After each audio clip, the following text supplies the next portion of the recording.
The man in the red tie was waiting on my doorstep when I got back from my shift at the warehouse. My last shift at the warehouse, to be precise. Without warning, my entire crew had been laid off. I had driven home in a numb haze, half thrilled that I might never see that soul-sucking place again, and half terrified about how I was going to pay next month's rent. I was so distracted that I almost walked right over top of the guy. "Benjamin Alexander Hearn?" he asked officiously. I told him that just Ben was fine. Nobody had called me Benjamin since high school detention. "My name is Osgood Mosby, of Mosby and Sons Solicitors."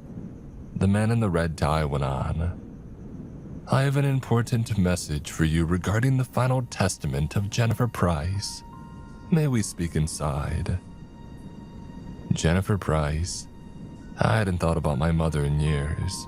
Apart from the photos that my father had shown me when I was a child, I had never actually seen her. And that was fine with me. As far as I was concerned, my father was my only real family. Jennifer Price was just some woman who had brought me into the world and then left me to fend for myself. To his credit, my father never blamed her for walking out on us.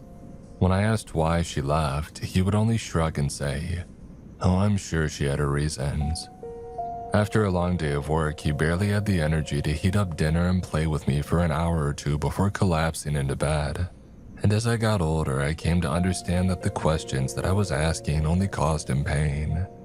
If he was keeping any of my mother's secrets, he took them with him to the grave. I stared down at the manila envelope in the little bald lawyer's hands, wondering what it could possibly contain. An apology letter, the rights to some mostly empty bank accounts, and a mountain of debt. It wasn't until I sat down across from Osgood Mosley that I realized what his visit really meant. My mother, my last living relative, had passed on.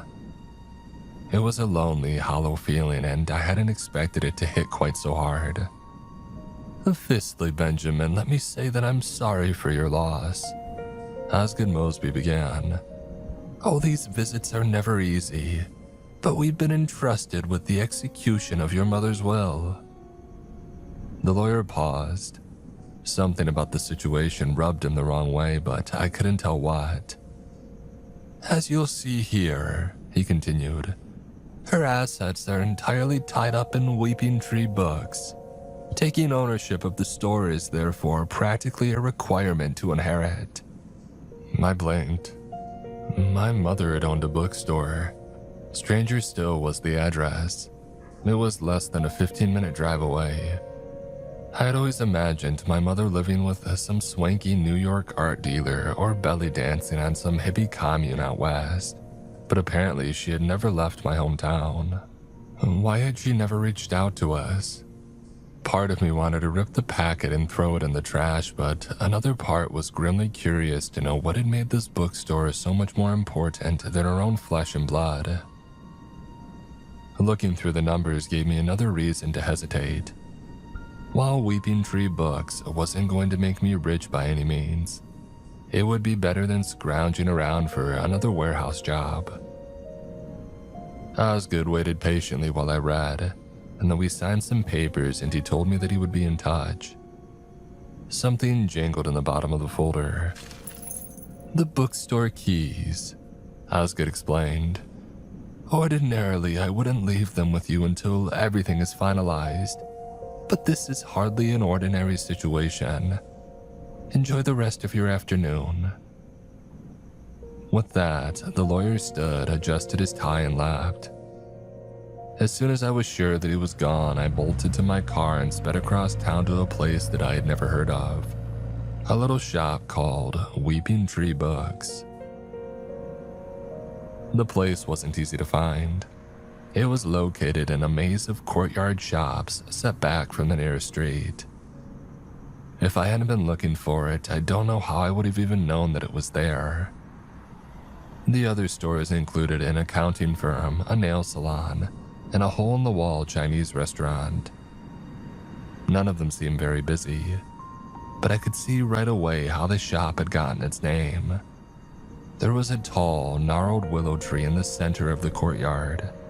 I pressed my face against the window of the bookstore, but I couldn't make out anything in the dusty gloom. It felt like I was being watched, but the only living thing nearby was the enormous tree at my back. With a shiver, I turned the key in the lock. A dusty bell clanged over my head as I stepped inside. I don't know what I was expecting. With its yellowed ceiling and ugly gray and green carpet, the place felt like a gigantic filing cabinet. Narrow aisles took a surreptitious route toward the back of the store, which from where I was standing, I couldn't even see. Behind the display shelves was a wooden counter, an old-fashioned cash register, and a door labeled "Staff." My throat tightened. I felt my heartbeat accelerate. If my mother had left anything behind, that's where it would be. I was heading toward it when I heard a loud thump from the nearest aisle. A book had fallen from a shelf. It was so large and heavy that I couldn't imagine how it could have happened, unless it had been pushed. "Hello?" I called out. Of course, nobody answered. With the hair on the back of my neck standing up, I continued toward the staff room door. I found the key, pushed open it, and gasped. The room on the other side was a mini apartment, complete with a twin-sized bed, a miniature bathroom, and overhead storage. It reminded me of photos that I had seen of living quarters on submarines, rugged and almost cozy, in a claustrophobic sort of way. The bed was unmade, as though somebody, maybe even my mother, had been sleeping in it recently. A woman's clothes were in the cabinets, and there were other signs of life as well. Clothes, perfume, toothpaste. A tiny wrinkled photo was stuck in the corner of the mirror. It was a picture of a baby. Of me. The strangest thing was the total absence of technology. There was no laptop or alarm clock, not even a phone charger. I pulled my own phone from my pocket and discovered uneasily that, even though we were in the middle of town, I didn't have any service. The dusty bell above the main door clanged. A customer. Now I was going to have to explain to them who I was, what I was doing there, and why the shop was in fact still closed. I took a deep breath and turned around. "You're not Jenny." The wispy voice came from a young girl in an old-fashioned dress. The evening sun at her back made it impossible to see her face, but her irritation was clear and a little frightening. I felt like I was being accused of something. Miss Price isn't available right now. We're actually not even open for business, so..." "Jenny said my order would be here. She promised."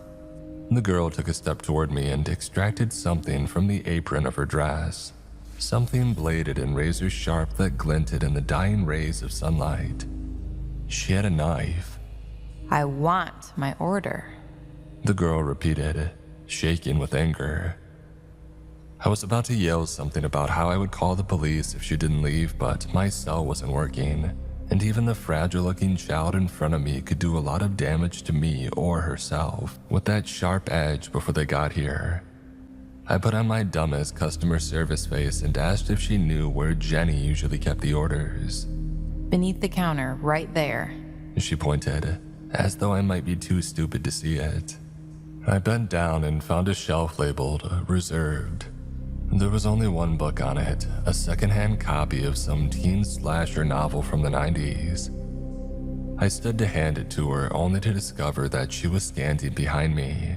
"It's a good thing you had this," she whispered, as she slipped the book out of my hand. I shook my head. She was obviously going to tell me whether I wanted to hear it or not. "I wouldn't have hurt you. No, nothing that easy. I would have just started to scream. And then, when somebody came running, I would have taken your hand, like this." She gripped my wrist. Her fingers were small, cold, and hideously strong. "And then I would have plunged this big old knife right into my throat." The girl smiled up at me. "Do you know what they do to child murderers in prison?" Before I could answer, she slipped the massive blade back into the pocket of her apron, picked up the book, and left the store. When you see Jenny in hell, tell her that Esme says hi. The girl shouted, and then let the door slam behind her. I waited a beat and then ran to alert the authorities. Or at least I tried to. Something odd happened when I reached the display shelves. The floor beneath my feet seemed to stretch somehow. No matter how hard I sprinted, I just couldn't advance. It was maddening and dizzying. I grabbed my knees woozily and then tried to jump forward instead. Nothing. I got the same result from walking backwards, climbing onto the display case or slithering across the carpet with my eyes shut. I wasn't sure which possibility was more horrifying, that I had lost my mind and all of this was in my head, or that I had somehow become a prisoner of Weeping Tree books. I was running out of things to try and it was getting dark. Another book had tumbled from the shelf, but I wasn't going to investigate. Now with the bookstore already so gloomy that I could barely see my hand in front of my face. I had an awful feeling that if I started down one of those aisles, I would turn around to find that the shelves had rearranged themselves and the way back to daylight had been closed off to me forever. With a tense look over my shoulder, I made my way to the door marked staff. I closed it behind me and I lay down in the darkness to wait for morning. I dreamed of black, hairy hands holding me down and cracking open my chest as though it were a book. They peeled away my skin layer by layer, as though each one were a separate page.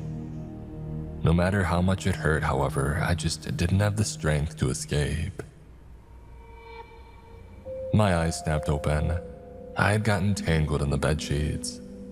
The stuffy little room was still pitch black, but more than just the nightmare had jolted me awake. Something was turning the handle of the door.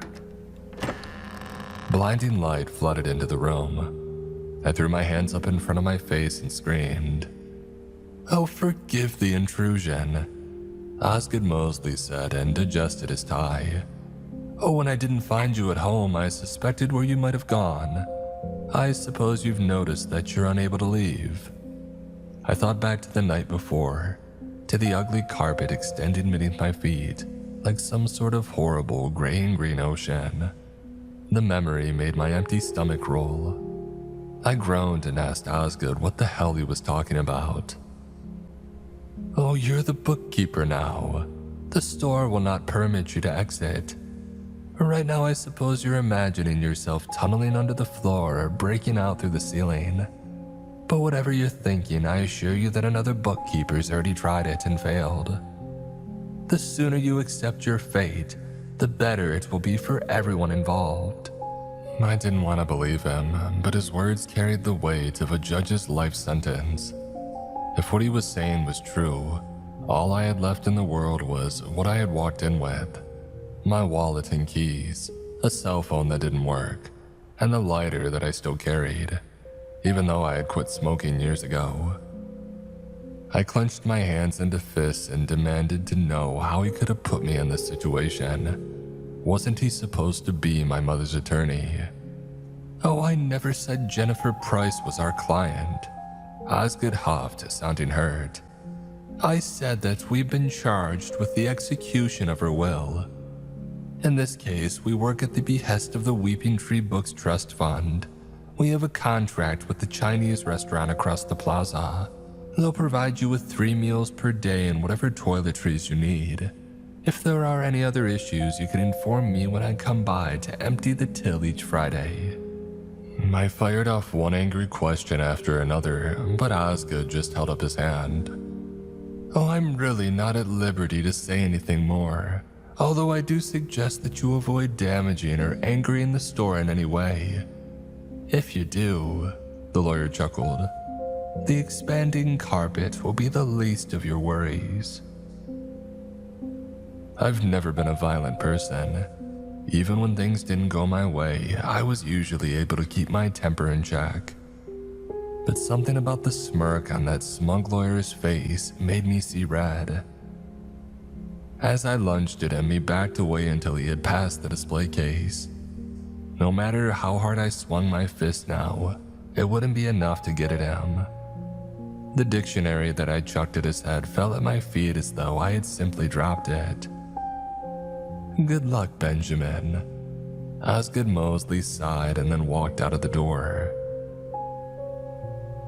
It was only after he was gone that I noticed the takeout bag on the counter. I had never eaten lukewarm kung pao chicken for breakfast before, but my hunger made it delicious. There was something comforting about the familiarity of the food. It reminded me that no matter how surreal my situation had become, I was still alive and kicking. I had shelter, sustenance, and my faculties intact. I didn't have to go down without a fight. The first order of business was to find the circuit breaker. It turned out to be right behind the door of the staff room. I could have even found it the night before if the shop hadn't been so dim. With the lights finally on, it was time to explore my new prison. By the time that I got to the end of the first aisle, I realized that little wasn't a word that could be applied here. The space was low-ceilinged and narrow, but another room full of shelves expanded to my right and to my left. A steep set of wooden stairs led to still more floors. The rational side of my mind knew that what I was seeing was impossible. There should have been apartments directly above and other stores on either side. But physics didn't seem to matter much inside of Weeping Tree Books.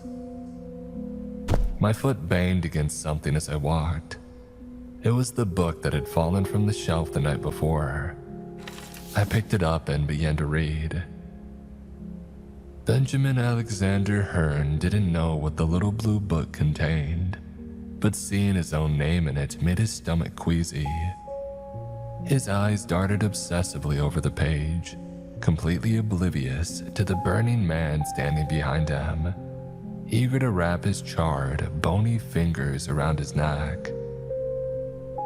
I gasped and looked over my shoulder.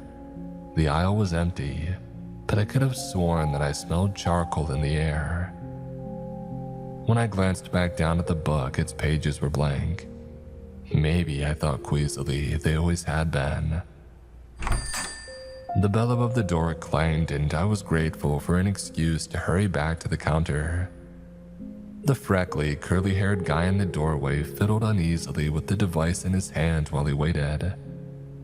"Sign for this," he grunted, nudging the cardboard box in front of him with the toe of his boot. When I asked what was inside, he just shrugged. "Hey, don't ask me, man, I just deliver the packages." He squinted hard at me. "Hey, you're new, huh? The lady before was a lot nicer. She always had a pot of tea ready when I stopped by. I technically wasn't supposed to have any because I was on the clock and all, but..." He shrugged again. "She used to say that I reminded her of her son. And do you know what happened to her?" I felt the blood rush from my face. This was too much to handle all at once. I signed for the package, apologized for not having any drinks to offer, and I told him that I would see him next time. "I hope so," he said ominously, and then shouldered back out through the door. Almost reluctantly, I retrieved some scissors from below the counter and opened the box.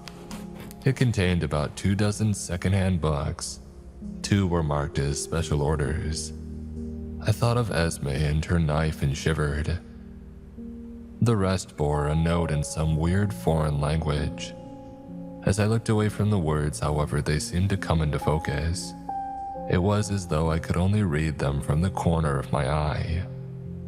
The message they carried was even stranger. "Stock before nightfall," it read. It appeared that I would be exploring the rest of the store sooner than I thought.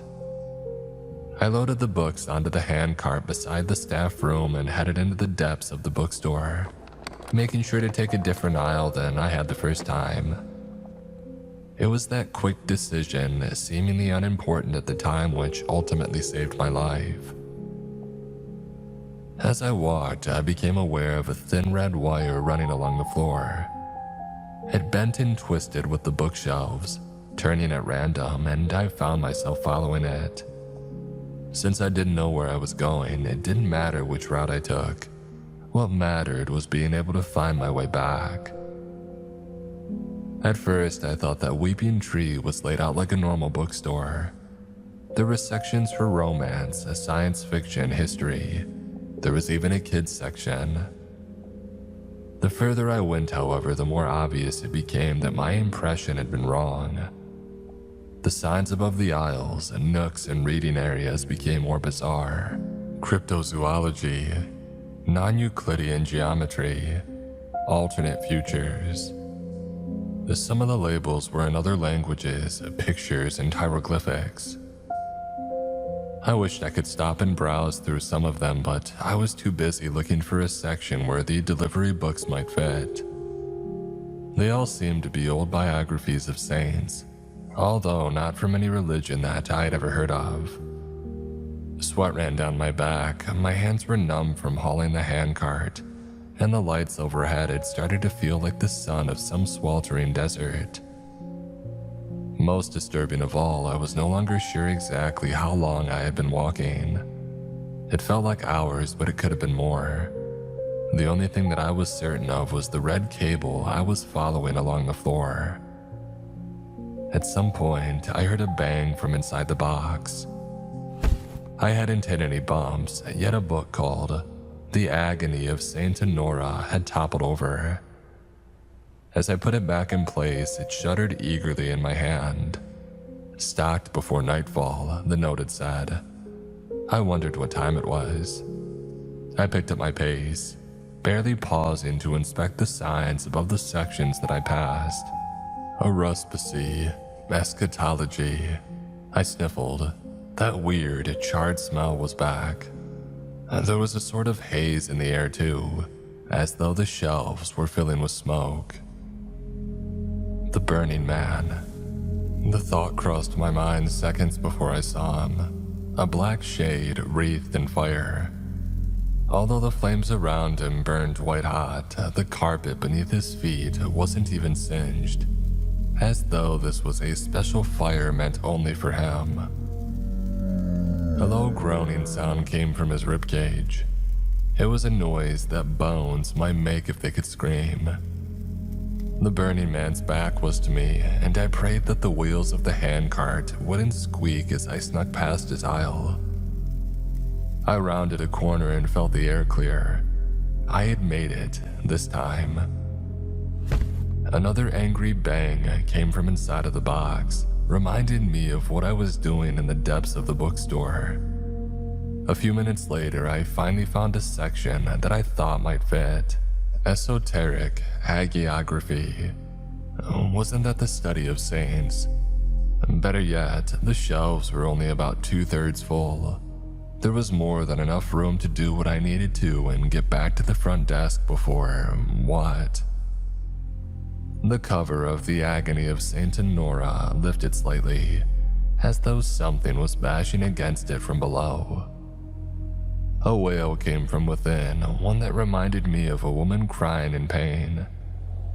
I scrambled to cram it onto the shelf, and as I slid it into place, I felt someone's cold fingers slip out from between the pages and brush against my own. With a sinking feeling in my gut, I turned back to the box.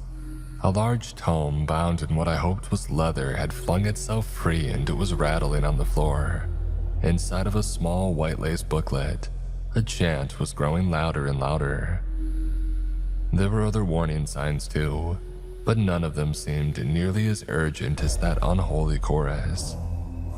It sounded like it was coming from inside of my own skull, and it didn't stop until I put it into place on the shelf. And behind me, the skin-bound tome flipped open. A raw-headed, crimson thing rose out of it, as though climbing from a well. The blood-soaked monk's robes that it wore left no stain on the pages, but when its empty eye sockets met mine, I knew that it was no hallucination. "Sinner," it hissed, pointing a skinless finger directly at me. Other books were struggling to open themselves as well, but there was no time for that now.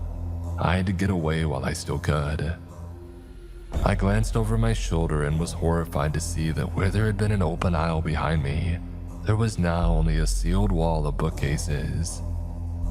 The flayed monk got down on all fours like an animal, twisted his head around backwards, and skittered towards me.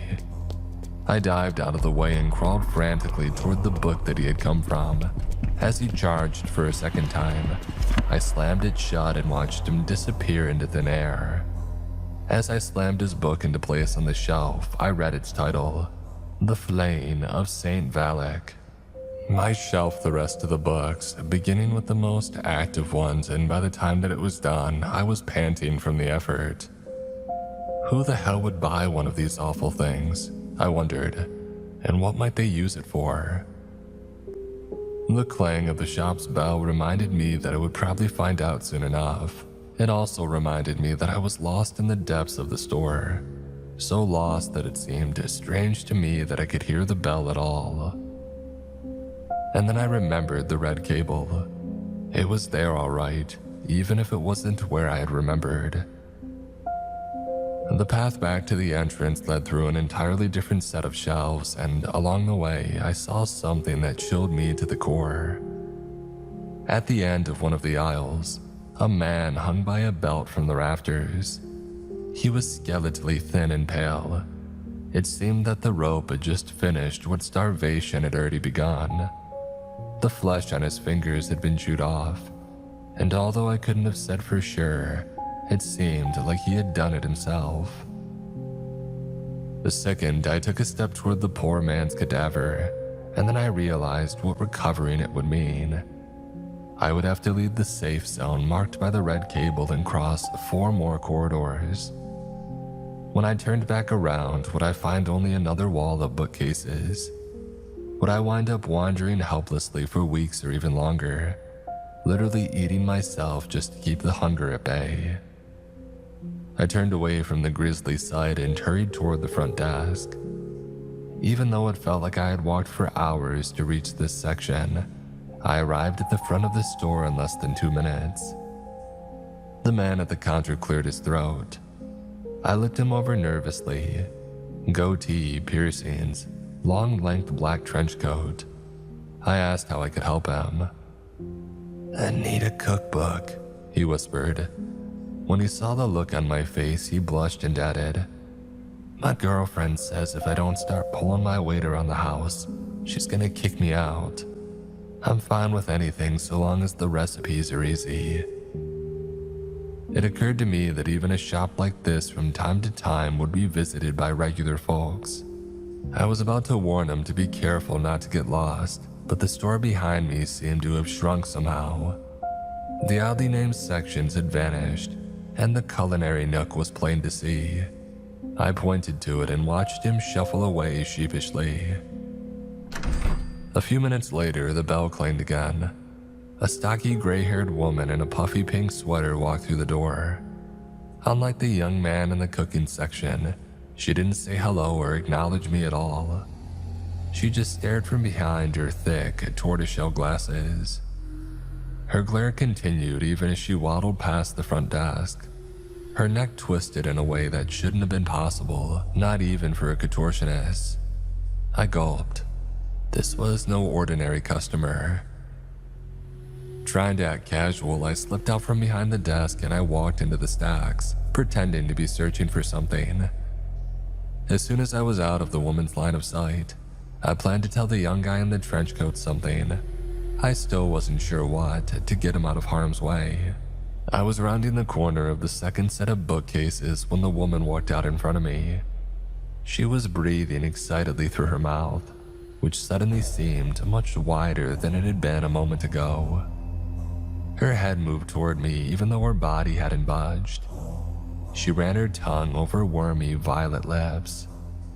On the other side, I could see several rows of tiny razor-sharp teeth.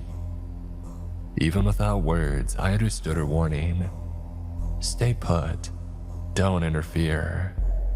As I backed away, I whistled, coughed, and even knocked over a display stand. but none of it was enough to make the young man turn around. I didn't see what happened next, but I heard it. The gasp, the scream choked in blood, the gruesome sound of feasting. The noise reminded me of a pack of hyenas ripping apart a corpse. I stayed frozen behind the front desk until the woman passed by for a second time. Beneath her fluffy pink sweater, her stomach was hideously distended, as though she had just eaten something even larger than she was. She bought a pair of romance novels and a thick purple encyclopedia called Mind-Altering Toxins of the Great Lakes Region. There was still a few flecks of red on her cheeks. I glanced back down the aisles behind her. They extended into the distant darkness once again. The store, it seemed, could rearrange itself based on the customers inside of it. I wondered what else it was capable of. Was it sentient? Or was it just reacting to these stimulus around it, the way that plants in shade incline toward the sunlight? Did my mother also have to learn all of this the hard way, back when she was the bookkeeper? My experiences so far left one thing crystal clear. The store couldn't or wouldn't protect me. I was disposable, just like my mother, the hanging man, and all the other bookkeepers before us. The pork fried rice and oolong teas sitting on the counter had gone cold, but I wolfed them down anyway. As I ate, I thought about the red cable.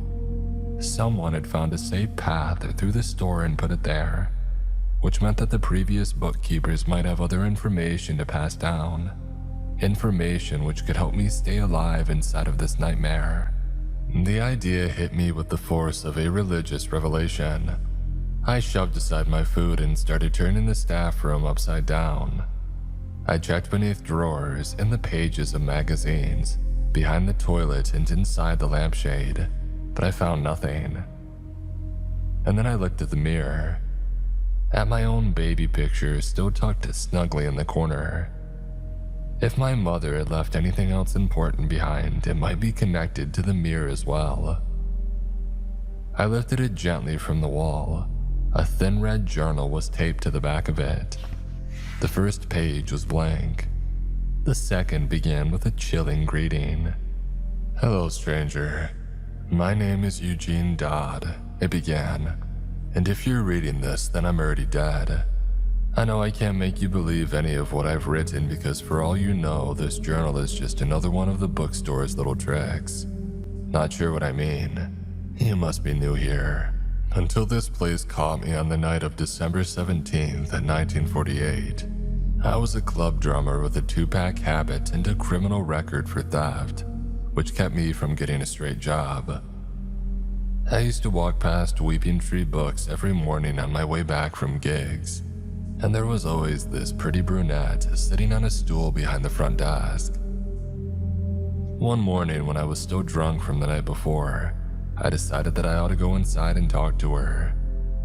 We hit it off right away, and pretty soon we were sharing coffee, donuts, and kisses behind the counter every morning. She was lonely, she said. She had an abuser in her life, one who wouldn't let her go, and she wanted my help. She asked me to bring her a pistol so that she could finally be free. By that point, I would have done anything to help her. So I reached out to some of my contacts and got her what she wanted.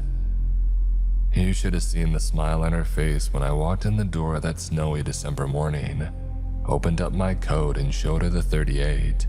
She ran up to me, kissed me deep, and took it out of my hand. Then she told me she was sorry and she used it on herself.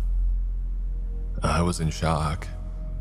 Even though there was no way anybody could survive a wound like that, I still tried to go find help, but I couldn't get any closer to the door. When I turned around again, the store had absorbed all that was left of the girl I loved. Even the bullet hole in the wall had disappeared like it was never there. At noon, a guy from the deli around the corner dropped off some sandwiches, collected the trash, and left without a word. Sounds familiar, doesn't it? Here's what I've learned in the past few months. Maybe it'll be useful to you. Then again, maybe not. Weeping Tree Books has been around since 1862 at least, but its history probably goes back a lot further than that. I only know that date because of a rolled up newspaper in the pocket of a skeleton that I found. The dead man's clothes were right for the time period, and while I don't know what killed him, something took the time to pluck the teeth out of his skull. The store moves around a lot. I found junk in here from Baton Rouge, London, Hong Kong, and Montreal, just to name a few. Somebody in power is aware of the place's existence, because every now and again 2 government types in black suits come by to scope it out. They never come inside though. They probably know better. Which brings me to the customers. You'll get some average folks here and there, but the majority come to Weeping Tree Books because what's available here can't be found anywhere else. Some of them won't notice your presence at all, and most will ignore you out of respect for the bookstore. And then there are the others. The ones who will want to drink your blood or lay their eggs in your throat. The ones who will want to dissect your thoughts and feed on your fear. For them, you're just a special treat on the way to whatever twisted knowledge they came here to find. I've been lucky so far, but that's the thing about luck, right? Sooner or later, it always runs out. I've been here for over 13 years now, and I can feel myself starting to slow down. I may not be able to get out of this place, but maybe I can take it to hell with me. I asked Mickey over at the deli to bring me a couple of gas cans and a box of matches. All I need now is a spark. And so, stranger, I guess this is goodbye. Maybe these words will go up in smoke along with the rest of this god-awful place. But if they don't and you stumble on this little journal a couple of decades down the line, don't say I didn't warn you. That was the end of Eugene's handwriting. I thought I finally had an idea about who the Burning Man might have been. Another bookkeeper had picked up where he had left off, and another after that, but there was no time to flip through them now. The dusty bell above the door was ringing. And so it went. There were days when I had no customers, and there were days when the demands of being the bookkeeper left me aching and exhausted. For every ordinary customer, there were a dozen who were more or less than entirely human. Their requests sent me scurrying to the depths of the bookstore, places where the shelves stretched too high to see or where the stairs spiraled down into a cold, damp darkness that seemed to have no bottom. I got to know John, the long-haired teenager who had brought me my meals from the restaurant across the square.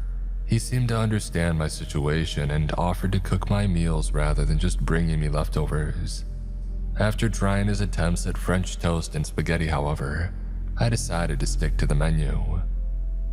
In my free time, I read everything that I could get my hands on, but especially the journal that I had discovered behind the mirror.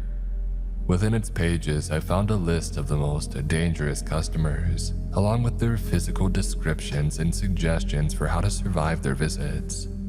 The squat, gray-haired woman made an appearance beside the line. Let her do as she pleases if you want to live. Next came the notes of a bookkeeper named Anna, who had marked the safest route through the store with a red cable. Apparently, she had also set up a blue cable that ran vertically, and a yellow one whose purpose I couldn't guess. Anna's section of the journal ended abruptly with the phrase, "Tomorrow I'll take my stable gun and follow the yellow line all the way to..." The pages beyond had all been ripped out. I had hoped to find something written by my mother among the other bookkeeper's scribblings, but there was no such luck. I checked the back of the baby picture pressed into the corner of the mirror, but there I found only a single mysterious phrase. I've hidden it in the puzzle book section. No matter what happens, Pigface can't be allowed to have it. I had never seen any sort of puzzle section in the bookstore, and I had no idea who Pigface was. But whatever my mother had written was so important to her that she had used the entire back of the photograph to send her message. And then during my second week at Weeping Tree Books, a customer arrived who would change my life forever.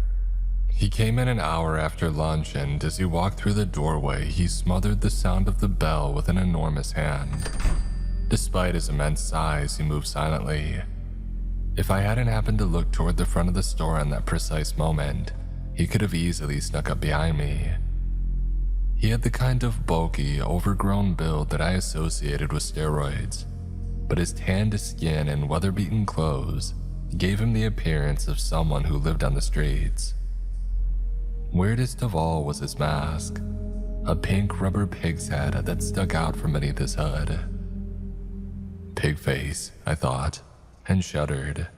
I'm looking for some stolen property, the huge man rumbled. It's in here somewhere. I can smell it. When I asked him what title he was searching for, he chuckled. It was like a mountain laughing. There isn't any title, but I'll know it when I see it. I started to tell him that he was free to browse for as long as he liked, but that only got another rumbling giggle. Oh no, Pigface insisted. You're coming with me. He put a hand on my shoulder and pinched. It felt like my arm was about to pop out of its socket. I clenched my teeth to avoid crying out, but it was clear that running away wasn't an option. Pigface, half guided, half pushed me forward into the stacks. I noticed nervously that we weren't taking the safe route, but before I could mention it, we had made another turn and the red cable had disappeared completely. I wondered aloud whether the big man knew what section his stolen property might be in. Just keep walking. He grunted and nudged me toward a downward spiraling staircase that I had never seen before. The list of dangerous customers in the journal hadn't mentioned anyone who looked like this, but that didn't mean much. Whoever had compiled it had only been the bookkeeper for a few months, and the note about Pigface came afterwards. Each sub-basement we passed was disorientingly similar to the first floor. I kept an eye out for Anna's blue cable, but there was no sign of it. Whoever the big stranger was, he seemed to know exactly what he wanted and where he was going. There, Pigface rumbled, pointing to the top shelf of a section marked puzzle books. I was so unnerved by how deep we had gone, and by the fact that I couldn't find my way back, that it took me a moment to react. Pigface gestured irritably to the ladder beside the shelf. I figured he was too heavy to climb up it himself. As reluctant as I was to turn my back on him, I put my boot on the base of the ladder and went to retrieve his stolen property. The top shelf was higher than it had looked from below, and the stranger's large size distorted the dizzying view downward. The ladder wobbled uneasily as I grabbed the book that Pigface was pointing to. It was a beautifully embossed volume that looked like it could have been a collection of fairy tales, and I couldn't resist taking a quick peek inside. I pretended to lose my balance and let the book fall open on the rung in front of me. The page I had flipped to showed a photo of some kind of stone pit, one that had been sealed with rusty bars. It looked real enough to touch. And then a pair of hands reached up from the darkness inside. A young boy pressed his face against the bars, mouthing the word "help." I gasped and turned the page, only to find another pit holding another child. I thought of all the stories I had heard about witches and ogres with big burlap bags who came to drag away the bad kids. If there was any truth to them, it wasn't a stretch to imagine that such a creature might be storing his victims inside of an enchanted book. The ladder trembled. Pigface had grabbed it, and now he was jabbing his finger up at me, ordering me to throw him the book right now. I shook my head and told him that I would be down in a minute. Pigface kicked the ladder. I hugged the rungs with one hand and clutched the book against my chest with the other. It was my only bargaining chip. Once the big man got it, he could do whatever he wanted with me. If I was lucky, I might end up in one of those cells between those beautifully etched pages. I threw myself against the nearest shelf. Its ledge was barely wide enough to support my sweaty fingers. "There's nowhere to run. If you come down now, I promise that I'll make it quick." I looked left, right, and then at the perilous drop below. Pigface was right, but I wasn't going to admit it.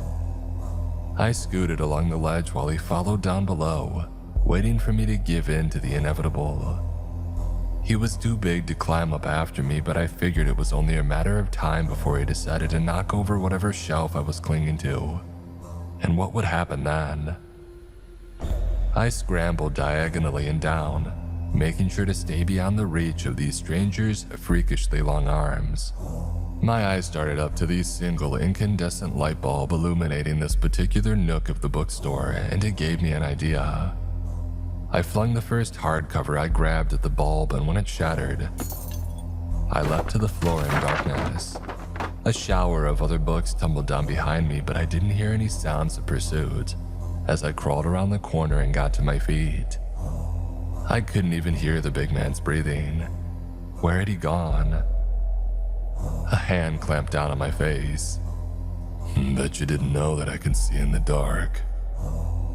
Pigface tightened his grip on my face a little, but the pressure was enough to make me scream. His free hand closed around his property and all of the captives within. I sniffed. Shortly after the bulb had shattered, I had become aware of a faint smoky smell wafting through the aisles. I spotted a faint orange flicker. The Burning Man. "Eugene!" I shouted. "Help!" Through a gap in the books, I saw the fiery corpse pause. And then everything seemed to happen at once. Eugene's flame-wreathed spirit careened toward us, crashing into Pigface like a fireball. He let go of me and tumbled backward, howling with rage and pain. I ran without looking back.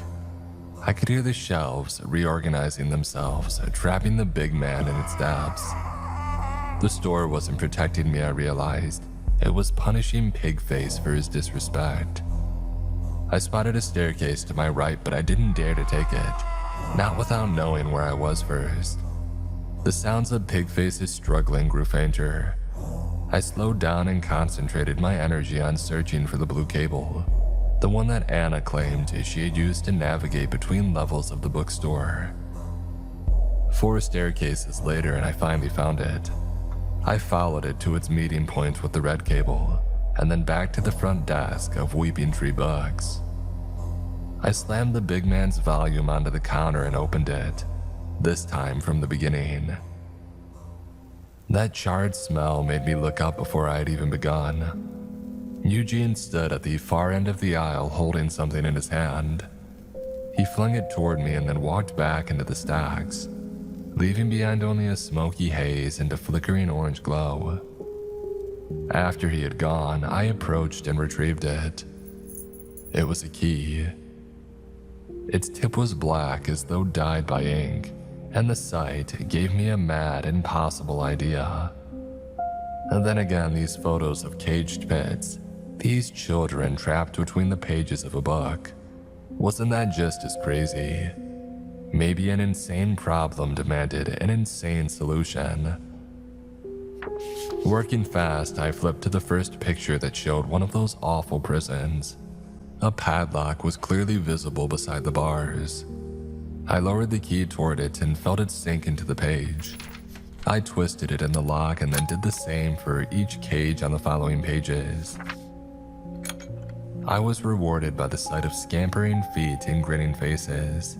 The children were finally breaking free.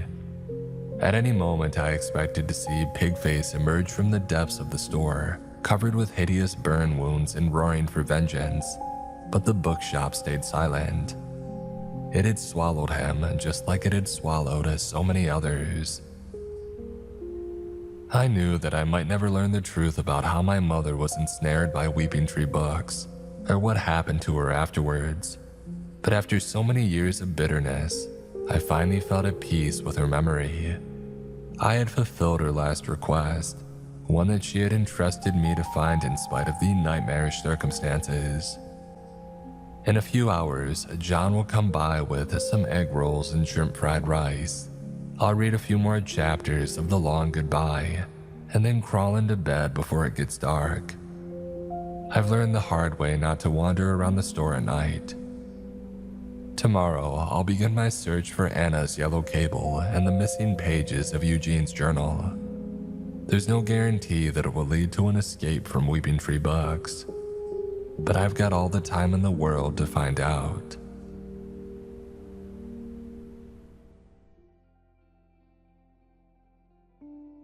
This episode is sponsored by BetterHelp. You ever notice how financial stress doesn't just stay about money? It kind of bleeds into everything. Your mood, your sleep, your relationships. I've definitely had moments where I felt completely overwhelmed just trying to figure things out. Like no matter what I did, I was always a step behind. And I think a lot of people feel that way. The thing is, struggling with money doesn't mean that you failed. Sometimes it just means you're dealing with a lot, and you haven't had the right support yet. That's where therapy can actually help. Not by giving you financial advice, but by helping you manage the stress and anxiety that could come with it. It can help you understand your relationship with money, build healthier habits mentally, and just feel a little less alone with it. BetterHelp makes it easier to get started. They'll match you with a licensed therapist based on a short questionnaire, and if it's not a right fit, you can switch anytime. With over 30,000 therapists and millions of people using it, it's a way to connect with someone who can help you work through what's weighing on you. When life feels overwhelming, therapy can help. Sign up and get 10% off at betterhelp.com/Mr. Krabs. That's better, HELP.com/Mr. Krabs.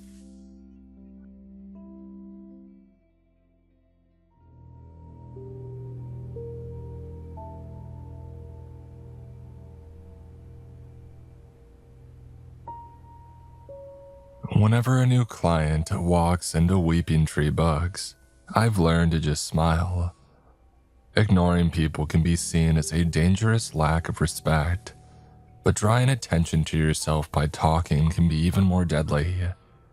A nice quiet smile is the best middle ground. Most of the time, the customers even smile back, although some of them might just be showing off their extra teeth.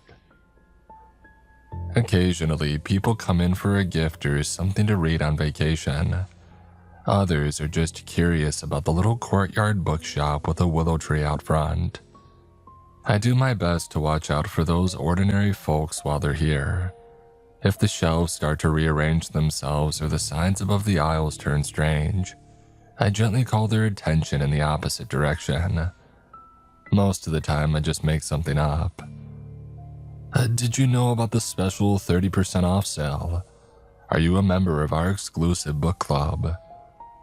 Weeping Tree Books doesn't need to sell a single volume to stay in operation, and it certainly doesn't offer any memberships. But the minor annoyance is usually enough to get people oriented away from danger. Then there are the other customers, the ones with a sheen of cold sweat who look like they haven't slept in weeks. The ones who appear normal until I look at them out of the corner of my eye and see something that belongs in a child's nightmare. Those clients always seem to know exactly what they're looking for. I've been the bookkeeper at Weeping Tree Books for over 3 months now, and in all that time, I've never once set foot out the door. The lawyer who got me into this mess warned me that every attempt I made to escape would fail. And he was right.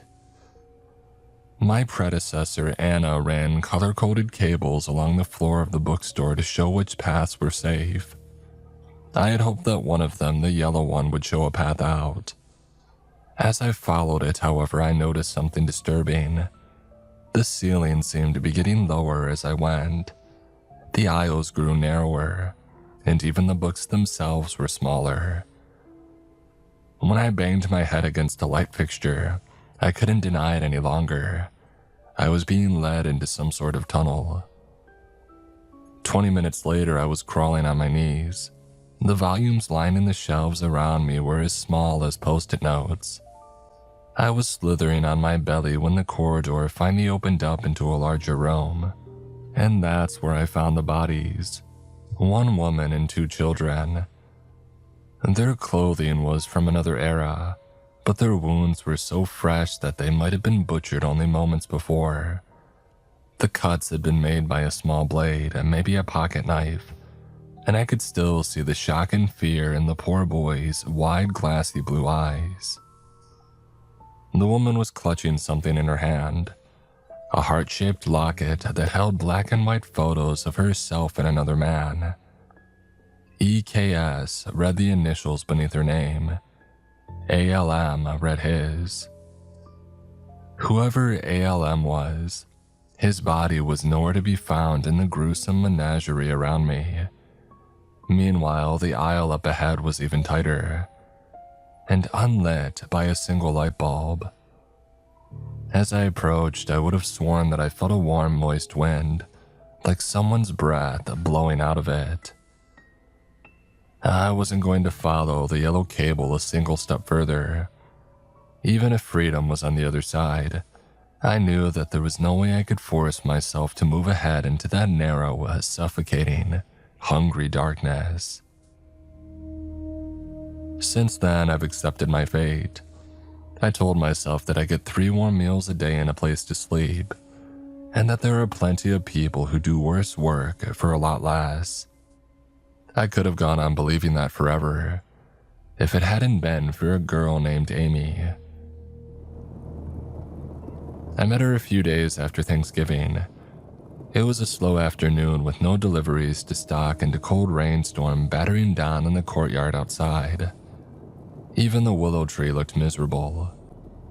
I would have been almost grateful to be trapped inside the warm and dry bookstore if my dinner hadn't been taking so long to arrive.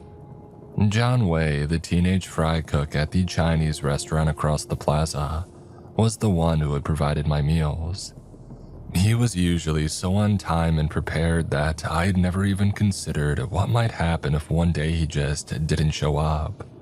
Since I was unable to leave Weeping Tree Bucks, I had no other way to feed myself and no guaranteed visitors apart from the lawyer who came by each Friday to collect the week's profits.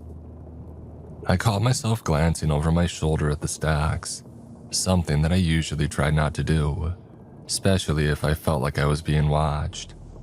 But hunger and nervousness had altered my routines. The safest part of Weeping Tree Books was where I sat, right between the front desk and the staff room where I slept.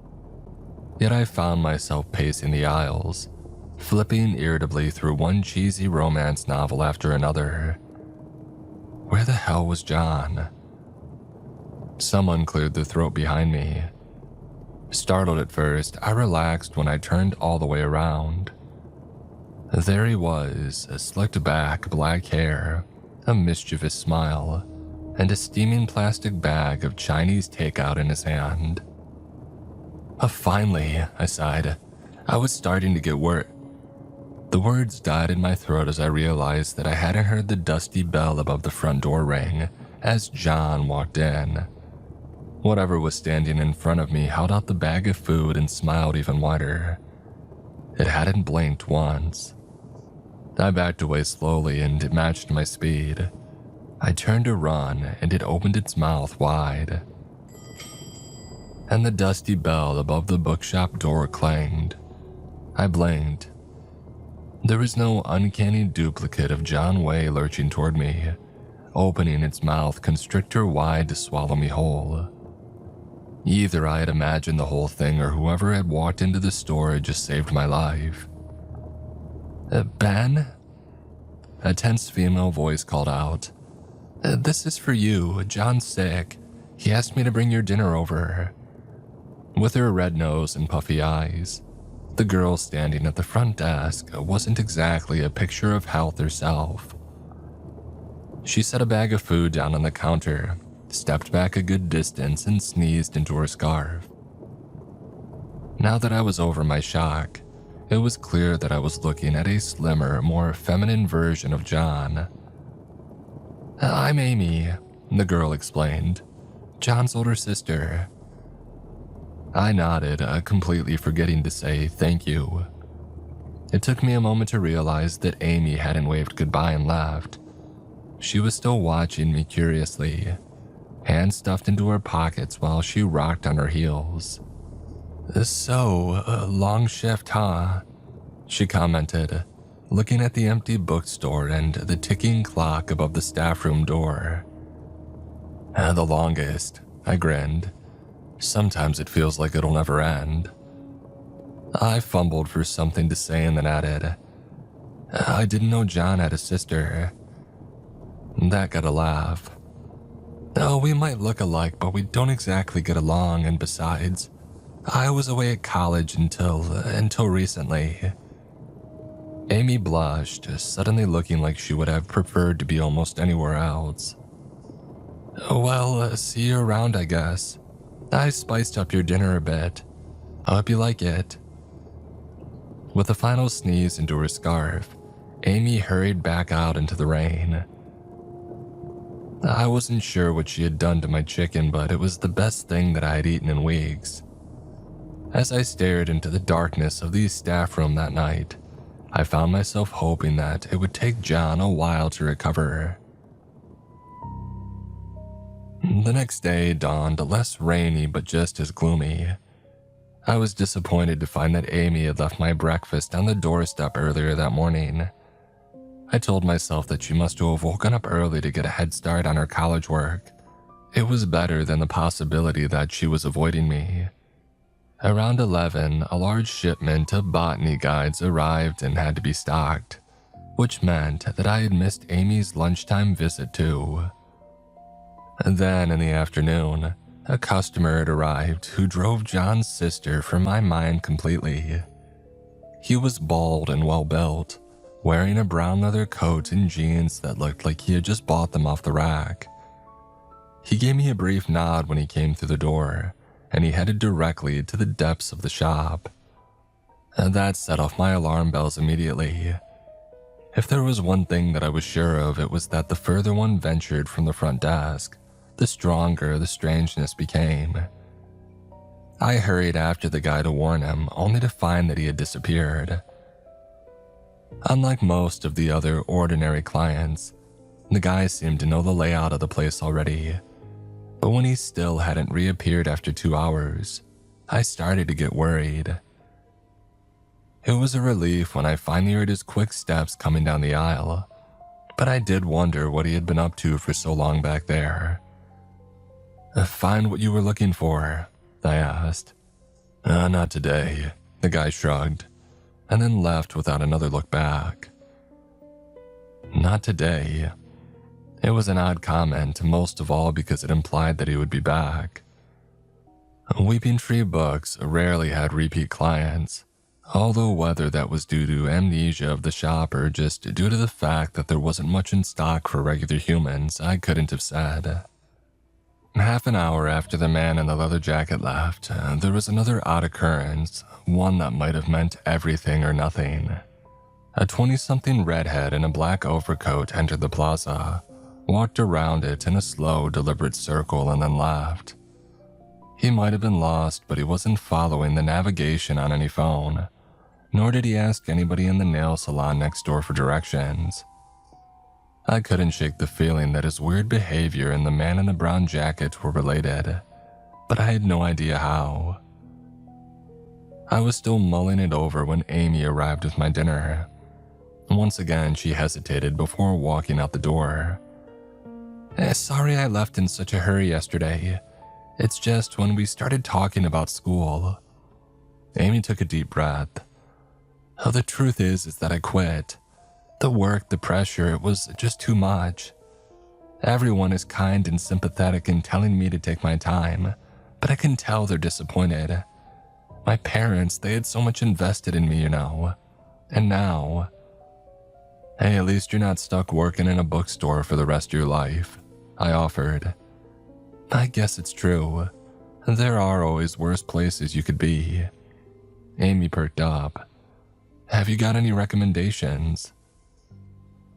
How could I tell her that the last book I had flipped through was over a century old, written in symbols rather than letters, and appeared to be about how to manipulate the weather?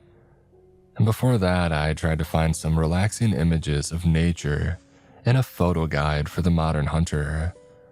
Only the first picture, however, had been taken in the woods. It showed a small house at twilight with the lights on. The photos that followed were just more shots of the same house, closer and closer each time. I quit when the photographer seemed to crawl through the kitchen window. And then there was a little volume called Your Erotic Journey.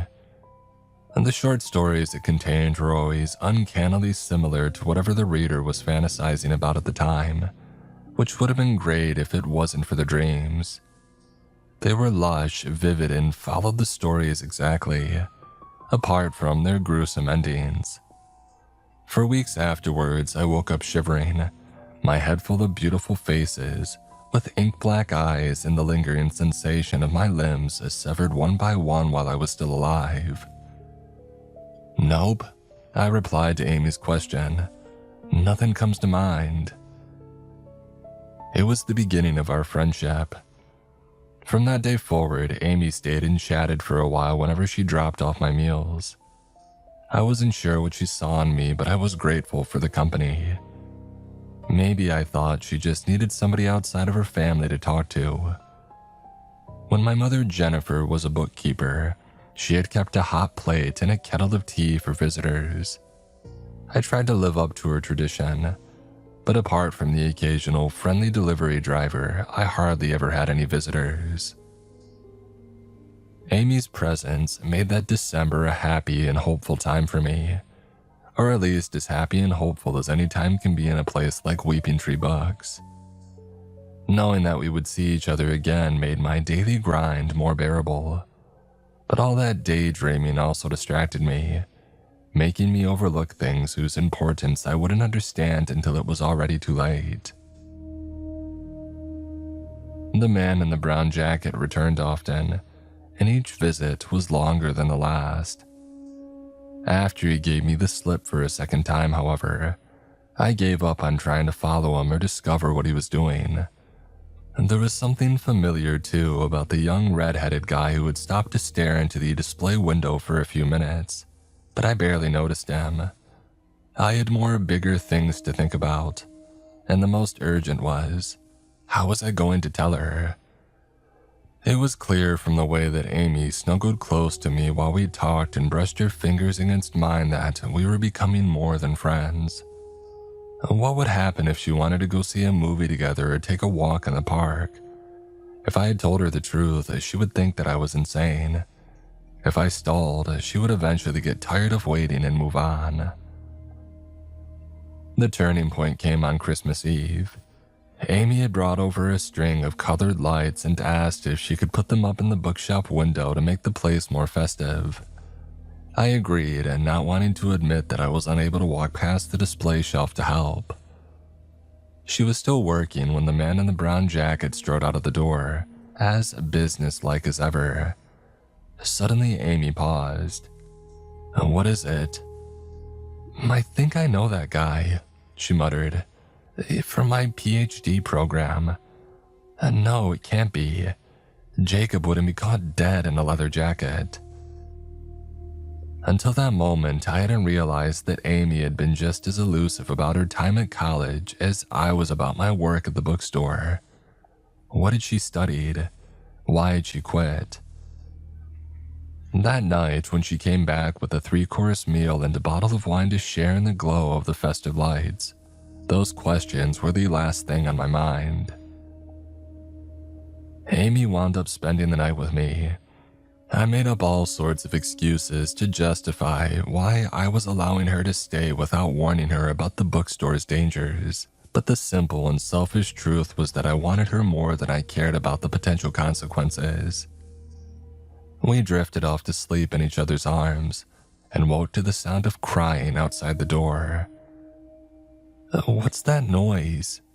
Amy mumbled groggily, and then sat up and felt around for her clothes in the dark. "It sounds like some kid is hurt." "Of course," I was used to the nocturnal noises of the bookstore. Grumbles, shouts, distant conversations. The haunting, distant songs of a choir. The rowdy chaos of a party. Sometimes I thought that I recognized the voices, but more often they just sounded like incoherent gibberish. There were metallic groans and reverberating clangs, as though the store itself was stretching out after a long day. But this screeching infant was something new, and just like Amy had said, it sounded like an abandoned child.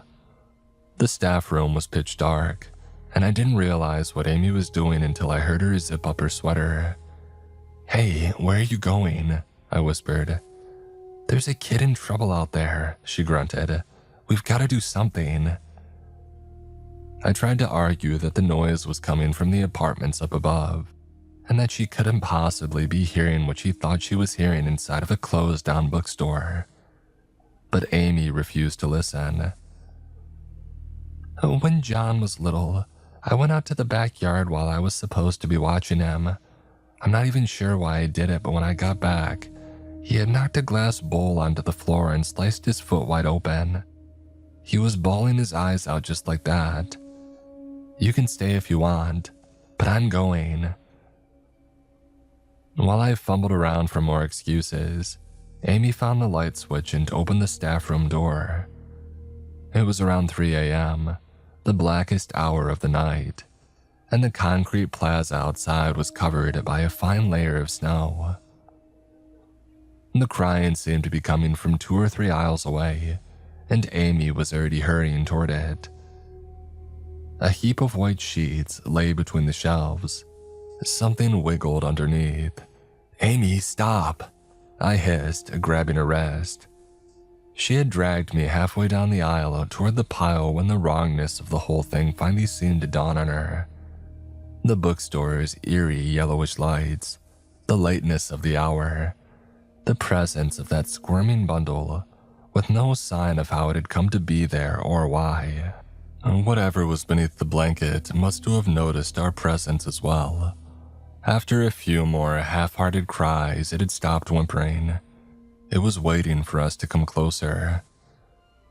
When no one moved, the bundle of white cloth inched tentatively in our direction. Amy took a nervous step back, and suddenly it was scrambling toward us with a predator's speed, crying not from pain but from the thrill of the hunt. Amy and I crashed into each other in our mad dash for the staff room door. We closed and barricaded it behind us, but I wasn't sure if it would be enough.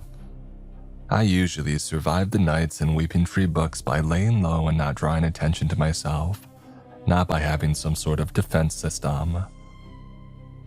Something slammed against the door hard enough to rattle it. Amy and I braced it with our backs and felt the second slam reverberate through our bones. I didn't think the hinges could survive a third blow. The bookstore fell silent, and then we heard it, a low moaning cry, trying to lure us out once more. After what felt like an eternity, it gave up, or at least seemed to. The only noise was the rumble of the heating system and our own panting, frightened breaths. What the hell was that? I told Amy everything. If there was ever a time that she might believe me, it was now. To my surprise, she accepted the whole story at face value. "As some of the stuff you're describing reminds me of the scary stories that my grandmother used to tell. She used to swear that they were true, and she was no fool. Besides," Amy added, "the idea of a bookstore that defies the laws of physics, it's actually not too far off from what I was studying." Amy explained that Dr. Balash, her thesis mentor, specialized in the study of anomalies in physics, places where gravity seemed to work the wrong way or that it measured larger on the inside than on the outside. He saw himself as a champion for truth, disproving what he considered to be crackpot conspiracy theories and bad science. I always got the impression that Dr. Balash actually had 2 lines of research, a public one that he shared with the world, and a private one that was limited to just a few of his preferred students. like Jacob. At the time, I felt awful about not being admitted to his inner circle, but looking back, I'm almost grateful. The more time that passes, the more it feels like a cult. There was no way that Amy and I were getting back to sleep after what we had just experienced, so we talked until we saw daylight through the crack beneath the door.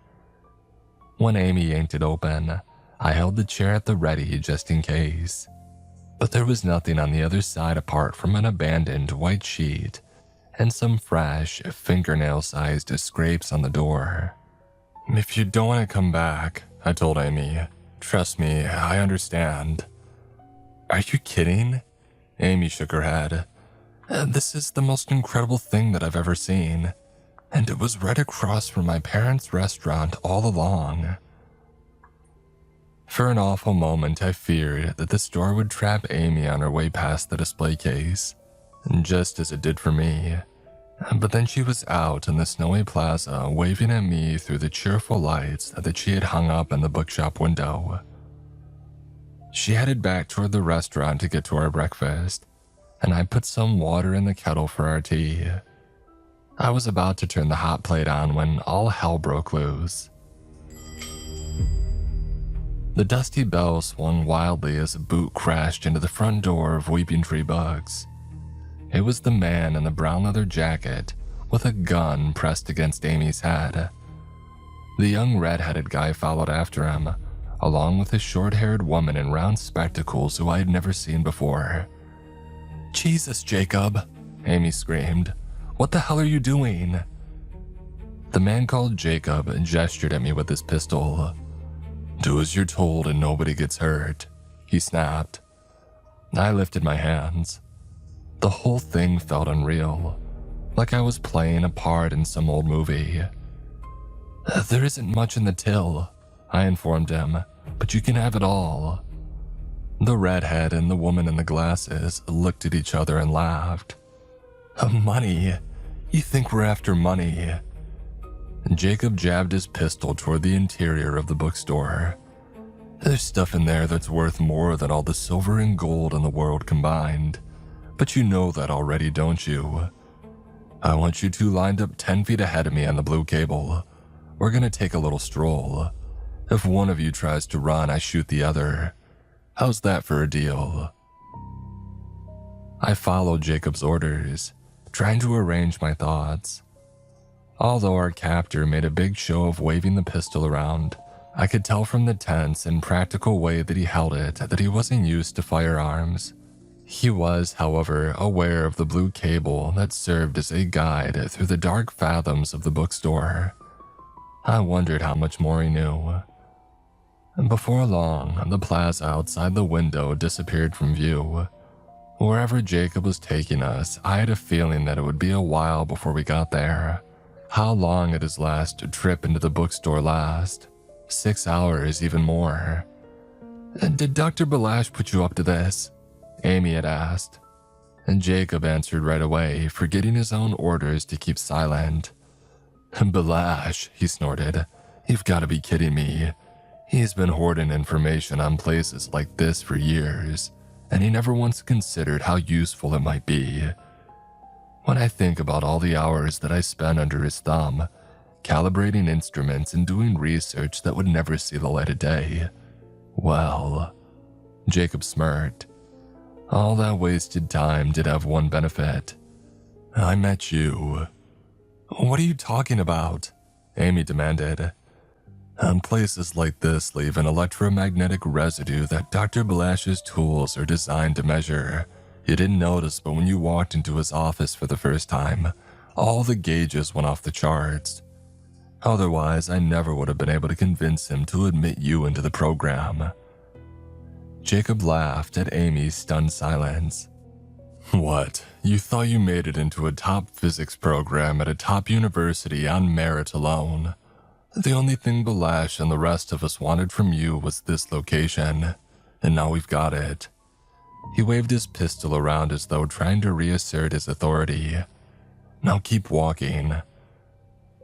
Although I ventured into the depths of Weeping Tree Books every day, I never quite got used to the experience. Those endless aisles of ugly carpet, those glowing incandescent light bulbs set just far enough apart to create pools of shadow. Those shoddy particle board shelves that seemed to move whenever they weren't being watched. And above all, the lingering, inescapable sensation that something was following, on the ceiling, around a corner, somewhere just out of sight. Most people couldn't stand it for more than a few minutes, but Jacob and his crew hardly seemed to notice. I wondered whether it was because they had been in places like this before, or if they were just too fixated on finding whatever they were looking for to notice. My legs were beginning to ache by the time that we encountered the red cable at the top of a spiral staircase. Here, Jacob informed the others. His crew stopped, placed their black backpacks on the floor and paused for a break. Jacob tossed Amy and I a water bottle and some energy bars. You see, I'm not a monster, not as long as you both cooperate. We ate in silence and then continued down the stairs. That oppressive feeling of being observed only grew stronger. It was as though we were passing through the entrails of some enormous beast. I knew from experience that the further one wandered from the main floor, the less stable and more dangerous Weeping Tree books became. But were Jacob and his crew aware of that fact? The way they had taken out flashlights and rope during our break suggested that they were, but I doubted this trio of graduate students fully understood what they were getting themselves into. Still, it raised an uncomfortable question. If Jacob didn't need us to help him navigate the bookstore, then why had he brought us along at all? I lost count of how many floors we passed. Some were lit by cheery lights, without a single book in a language that I couldn't identify. Others were all dark wood shelves and dusty tomes, as gloomy and ominous as the inside of an anglerfish's mouth. The steps had changed as well, becoming wide concrete slabs or narrow wooden slats, depending on the level that we were passing. Each time I rounded a corner, I expected some unknowable horror to leap up and drag me into the darkness, but the monster that I was expecting never came. Maybe, I thought, as I listened to Jacob mutter to one of his accomplices, we had brought the monsters in here with us. My one comfort was the presence of the red cable, winding its way down the central column of the staircase like some endless crimson serpent. I took advantage of the distraction to look back at my captors and at Amy. She was drumming her fingers nervously on her jeans. Behind her, Jacob and the redhead were inspecting a small silver device and nodding at one another. The woman with glasses had taken over the gun and aimed it unwaveringly at Amy and I. Unlike Jacob, it was clear from her stance and trigger control that she knew what she was doing. Phones and internet didn't work inside of Weeping Tree books, but the device in the redhead's palm seemed simpler than that, almost like a mercury thermometer for supernatural activity. I realized that it was probably the same device that I had seen him using in the plaza several days earlier, and while I couldn't imagine what it might be pointing to, we seemed to be almost there. Black and white were the only colors on the next floor. The surgically bright fluorescent lights were a far cry from the cozy, incandescent bulbs that I was used to, and the polished tile floor gave the place the ambience of a sinister hospital. The shelves were all white metal, and binders lining them were all the same identical shade of black. With my red sweater and khaki pants, I felt like an invader as we exited the stairwell. Suddenly, I wanted very badly to hold Amy's hand, or anybody's hand for that matter. This didn't seem like a place where humans should go. Jacob cleared his throat. I got moving. There was no text on the shelves here, nor any indication of where we should go apart from the redhead's weird device. I kept glancing back at the stairs, hoping that they wouldn't just disappear. The total silence magnified the echo of pages turning up ahead. Jacob nodded to the woman in glasses, who lowered her pistol slightly as we crossed into the next aisle. The man in the center turned around like he had been expecting us. His striped pants, suspenders, and white-collared shirt had probably been stylish about 100 years ago, but now they were in tatters. He wore his wide-brimmed hat pulled low, hiding his face from view, but something about his mustache and sideburns seemed familiar. "Arthur Lane Mackle?" Jacob inquired. The man smiled, revealing hideously receded, purplish-black gums. The name triggered something in my memory. That ever-tightening aisle. The corpses. The locket. ALM. Arthur Lane Mackle. I was looking at the last living member of that butchered family, although I wasn't sure living was the right word. His skin was pale as death, and the stuff flowing through the veins underneath looked more like ink than blood. "I brought what you asked for," announced Jacob. "Good lad," Arthur cackled. "Here." He rasped, pulling one of the black binders free and ripping out a page. "And this one might interest you. On the fabrication of plagues, written by a 16th century warlock. Very rare, very effective, and very valuable to the people up there, I'm sure." The paper that he handed to Jacob seemed to be a map of sorts, a guide from this room to a specific shelf in the bookstore. I noticed something else as well. The bumps on the spine of the binder and along the shelves weren't any accident. They were Braille. "I understand why you wanted us to bring you the girl," Jacob commented as he pocketed the paper. "It must be awfully lonely down here. But what about him?" Arthur chuckled. "Would you believe that I actually volunteered to be the bookkeeper?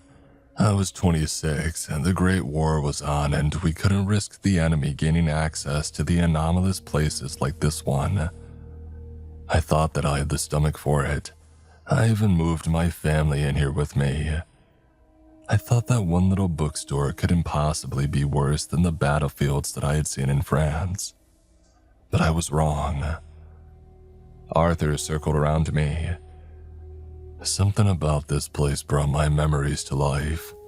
The foes that I had killed, the friends I had lost. I could see them, smell them, hear their screams because, in a way, I had brought them in here with me too. And as you all know, there was no escape. Day after day, year after year. It was that sort of torture that drives a man to consider insane possibilities and do awful things, even to the people that he loves. I offered up my wife and child to any power in this accursed place that could free me from my role as a bookkeeper. And you know what? Something answered. Its promise was a trap. I should have known better than to imagine that I would ever be allowed to leave. Instead of the bookkeeper, it transformed me into the Codex. I know the location of every volume in Weeping Tree books, and yet I cannot read a single one." Arthur removed his hat, revealing a pair of black pits where his eyes had once been. "I'm sure you've got quite a lovely set of peepers yourself, lad. You two, hold him. I don't want us struggling to damage those lovely green eyes." Jacob and the redhead moved to grip my arms, and then everything seemed to happen at once. Amy grabbed a binder, chucked it at the girl in glasses, and bolted. The girl in glasses fired her pistol.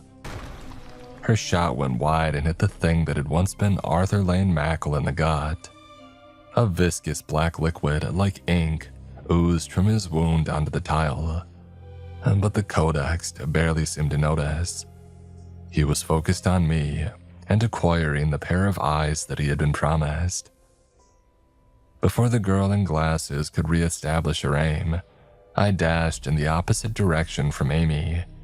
It would be harder to catch both of us, I figured, and eventually I could circle back around, provided, of course, that I didn't get lost or caught. The Codex might not have been able to see, but my running footsteps were enough for him to pinpoint my location. He, Jacob, and the girl in glasses were hot on my heels. Only the redhead appeared to have gone after Amy. Another shot rang out, punching a hole in a binder just beside my left leg. I had gotten lucky 2 times, but I doubted that there would be a third. I was raising my arms to surrender when a shriek made me spin around. The Codex had snapped the neck of the girl with glasses, and now it was turning on Jacob, pinning him to the shelves with one hand and reaching toward his face with the other. I looked away in time to avoid witnessing what he did, but I couldn't blot out the fleshy sound of an eyeball being plucked from its socket. And then another. The Codex had no intention of helping me or Jacob, I realized. All it wanted was its sight restored and a fellow prisoner with whom to pass the time. The terrible knowledge that he had promised to Dr. Balash's students had never been anything more than a distraction. Behind me, the Codex was laughing, a dry, rasping sound that couldn't entirely drown out Jacob's agonized groans. "The colors, they're so beautiful." I ran through the endless aisles, shouting Amy's name. The only response was the echoing footsteps of the Codex, approaching faster and faster behind me. I swerved left and right, hoping to lose him, but it was hopeless. This labyrinth was his domain, and I could no longer even guess in which direction the stairs might lie. A hand shot out from the next aisle. Amy pushed me up against the shelves and pressed a finger to my lips. Even faster footfalls were approaching from our left. "You little," the redhead roared. "Get back here." He charged right past us and then stopped dead.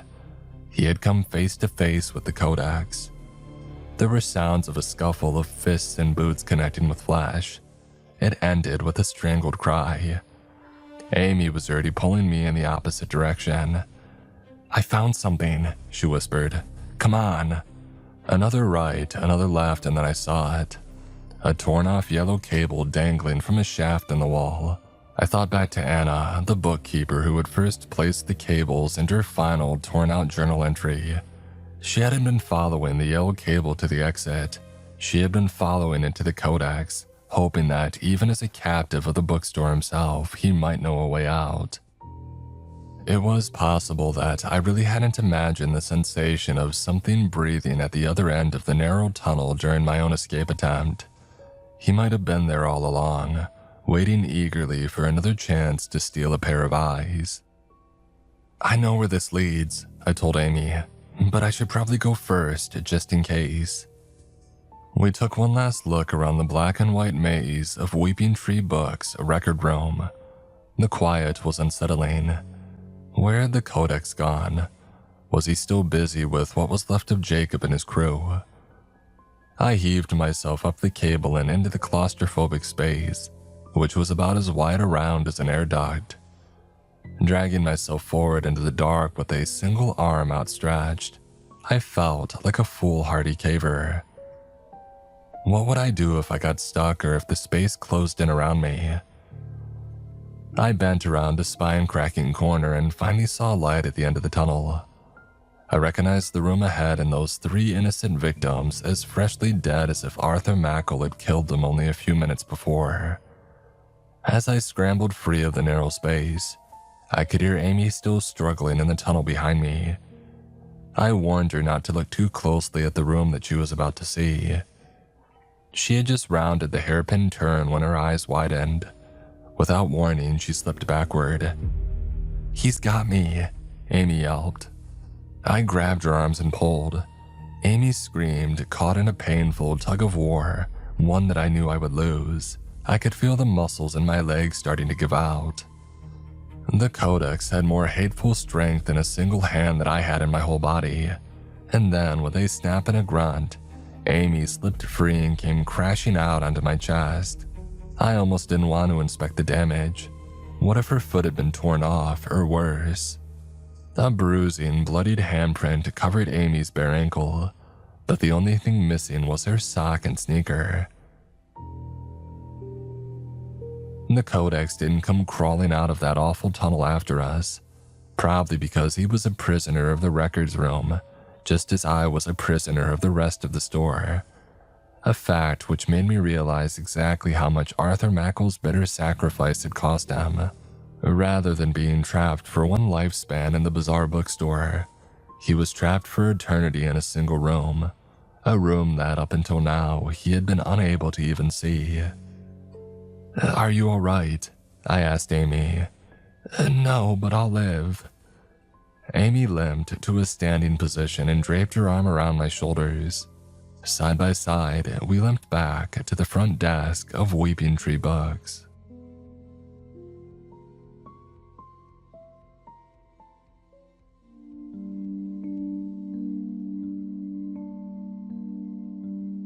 This episode is sponsored by Rocket Money. I had one of those moments recently where I finally sat down and looked at my finances, and I immediately regretted it. There were charges that I didn't recognize, subscriptions that I forgot about, and it was all just a mess. I realized I was spending way more time stressing about money than actually managing it. That's when I started using Rocket Money, and it honestly made things way simpler. It pulls all your accounts into one place so that you can actually see what's going on without digging through a bunch of apps. One of the biggest things for me was the subscription tracking. I didn't even realize how many things I was still paying for. Rocket Money can help you find those and cancel the ones that you don't want, all within the app. It also automatically categorizes your spending so that you can see where your money's really going. For me, it was eating out, way more than I thought. Being able to actually see that helped me start cutting back and setting more realistic budgets. And you can set goals too. People who create a financial goal with Rocket Money save over $70 on average within the first 30 days. Rocket Money is a personal finance app that helps find and cancel your unwanted subscriptions, monitors your spending, and helps lower your bills so that you can grow your savings. Let Rocket Money help you reach your financial goals faster. Join at rocketmoney.com/Mr. Creeps. That's rocketmoney.com/Mr. Creeps. rocketmoney.com/Mr. Creeps.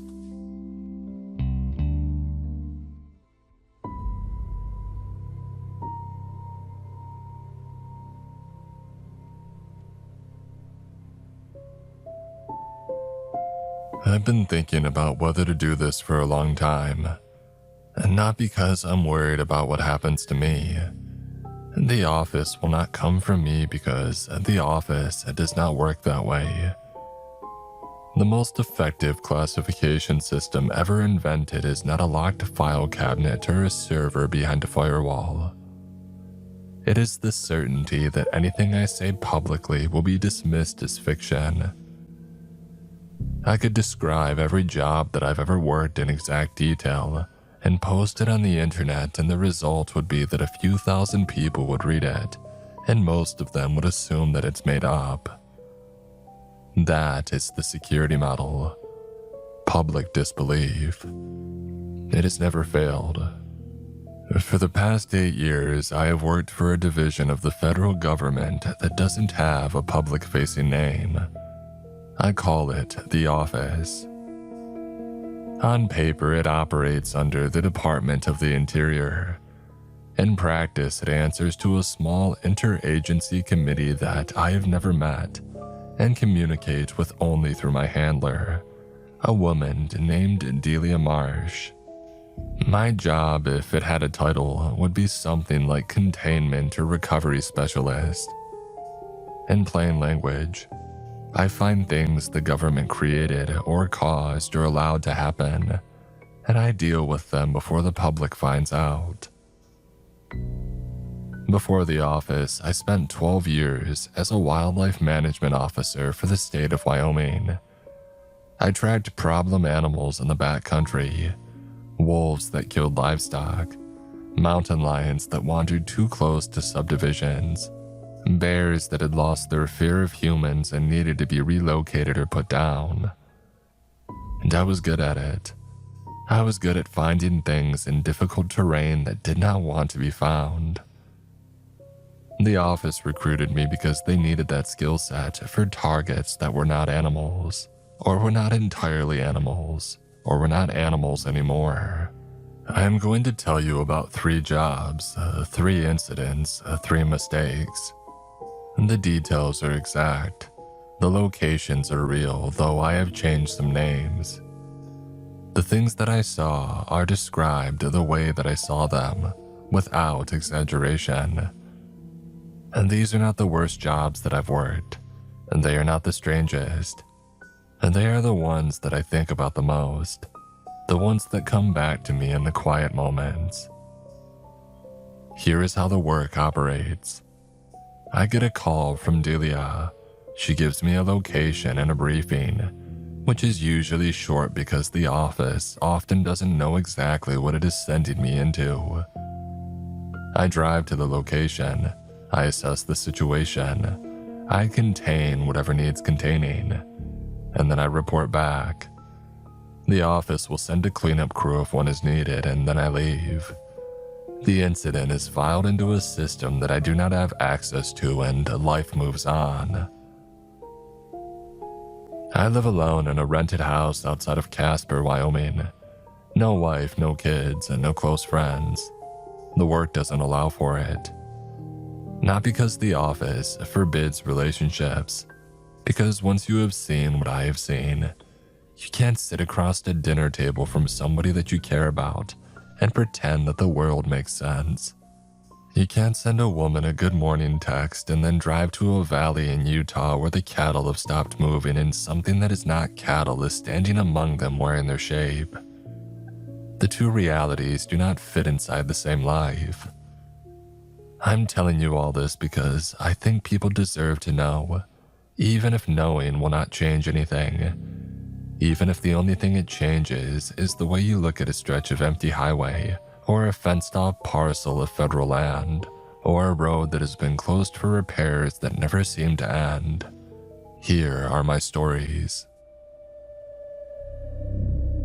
Late September 3 years ago, Delia called me on a Tuesday morning. She said that a state highway maintenance crew in eastern Montana had found something in a drainage ditch and one of the workers had to be hospitalized. She didn't have details on what the worker saw. She gave me coordinates and told me to go take a look. I drove out the next day. Eastern Montana is a place that most Americans have never seen and cannot picture. It is not the Montana on the tourist brochures, the mountains and the rivers and the fly fishing. Eastern Montana is grassland. It is enormous and flat and dry, and it goes on forever. The sky is so big out there that it feels like the land is just a narrow strip between 2 infinite blue walls. You can drive for an hour and see nothing but grass and fence posts, and the occasional pronghorn standing on a ridge watching you pass. The site was on a 2-lane state highway between 2 small towns called Selden and Garfield Crossing. I found it easily, a concrete ditch running under the road, used for drainage on the north side to a dry creek bed on the south. A standard highway drainage infrastructure. It was about 4 feet in diameter and roughly 60 feet long. The north opening was partially clogged with tumbleweeds and dried silt. The south opening emptied into a shallow creek bed choked with dead grass. I had a flashlight, a 50-foot rope, and a sidearm. I was alone. And the office does not send teams for assessment. Teams come after, once I tell them what they're dealing with. I went in from the north side. The pipe was tight. 4 feet is big enough to crouch walk, but not big enough to stand or move quickly. The floor was silty and damp, the kind of accumulated sediment you would find in any culvert that has been sitting under a highway for decades. The culvert was 60 feet long. I should have been able to see daylight from the south opening within a few seconds of entering. I could not. The pipe stretched ahead of me and the flashlight beam dissolved into darkness, and there was no circle of daylight at the far end. I kept walking. I counted my steps. At 60 steps, which should have put me well past the south opening and out on the other side, the pipe was still going. The walls were all the same. The silt on the floor hadn't changed. But the distance was all wrong. I had been walking for what felt like 3 minutes inside a pipe that should have taken maybe 30 seconds to cross. I stopped. I turned my flashlight behind me. The north opening was still there, a small circle of gray daylight, but it was much further away than it should have been.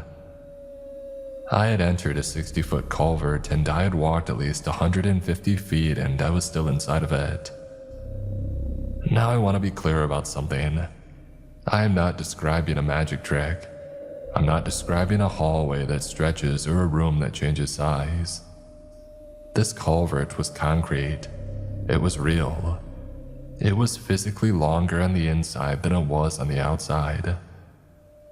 Whatever was injected into the ground beneath that highway in the 1960s had done something to the space itself, or it had grown the culvert outward from the inside, the way that a vine grows through a crack in a wall, extending it, adding to it, making more of it. I don't know the mechanism. I know what I measured with my own feet. I turned back around and kept going. The air changed. It became warmer and wetter and it picked up a smell that I can only describe as organic. Not rot, not decay, but something alive. Like the inside of a large animal. Like putting your face close to the belly of a horse and breathing in.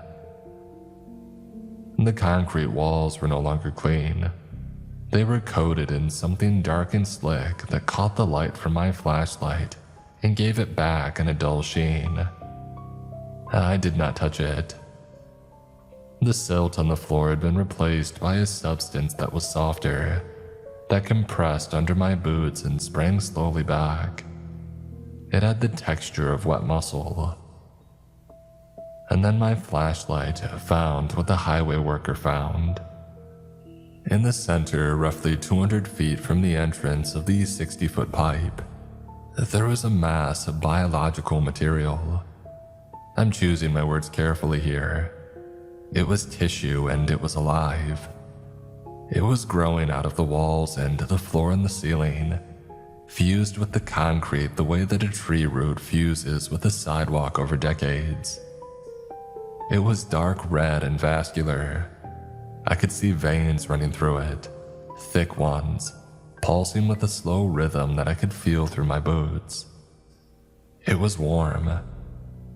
The heat radiating from it was noticeable from 10 feet away, and it filled most of the pipe, leaving only a narrow gap at the top between the mass and the ceiling that I could have squeezed through if I had wanted to. I did not want to. It was organized, but not in any way that I recognized. Not like an organ or a body or any anatomy that I had seen in an animal. It was structured, but the structure was its own. It had a heartbeat, slow and heavy and steady. The mass was maybe 15 feet long and it filled the culvert from wall to wall, and it had been growing for a very long time. Decades, I would guess, based on how thoroughly it had bonded with the concrete. It was not sitting in the culvert. It was a part of it. The pipe had become its body. I backed out, slowly, watching it the entire time, though it didn't move and it showed no sign of awareness. It was not an animal. It was not reacting to my presence. It was just growing. Living and growing and pulsing in the dark the way that it had been doing since whatever the government put in the ground in the 1960s had found its way into this pipe. I called Delia from my truck. I asked her what was at this location before the highway. She checked and told me the highway was built in 1974 on a route that crossed a parcel of land leased by the Department of Defense from 1961 to 1969. The lease was for soil testing. I asked what kind. She said the records were sealed, but the land was used for underground injection trials. The substance injected was classified. The project was terminated in 1969. The land returned to the state. The highway was built over it 5 years later. I told Delia that whatever they had injected was still alive and it was growing. It had colonized the culvert and almost certainly the surrounding soil. I recommended excavation and containment. She said that she would send in a team. I drove back to Casper. 2 months later, I checked in with Delia. The team had excavated the culvert and the surrounding area to a depth of 20 feet. The biological mass extended through the soil in a network that covered roughly 3 acres. All of it was alive, all of it growing at a measurable rate. They removed what they could and sealed the rest under a concrete cap. The highway was reopened with no public explanation for the 10-day closure. The local paper reported it as an emergency road repair. And the part that stays with me is not the mass in the culvert. It's the fact that it grew for over 50 years under that highway without anybody knowing. 50 years.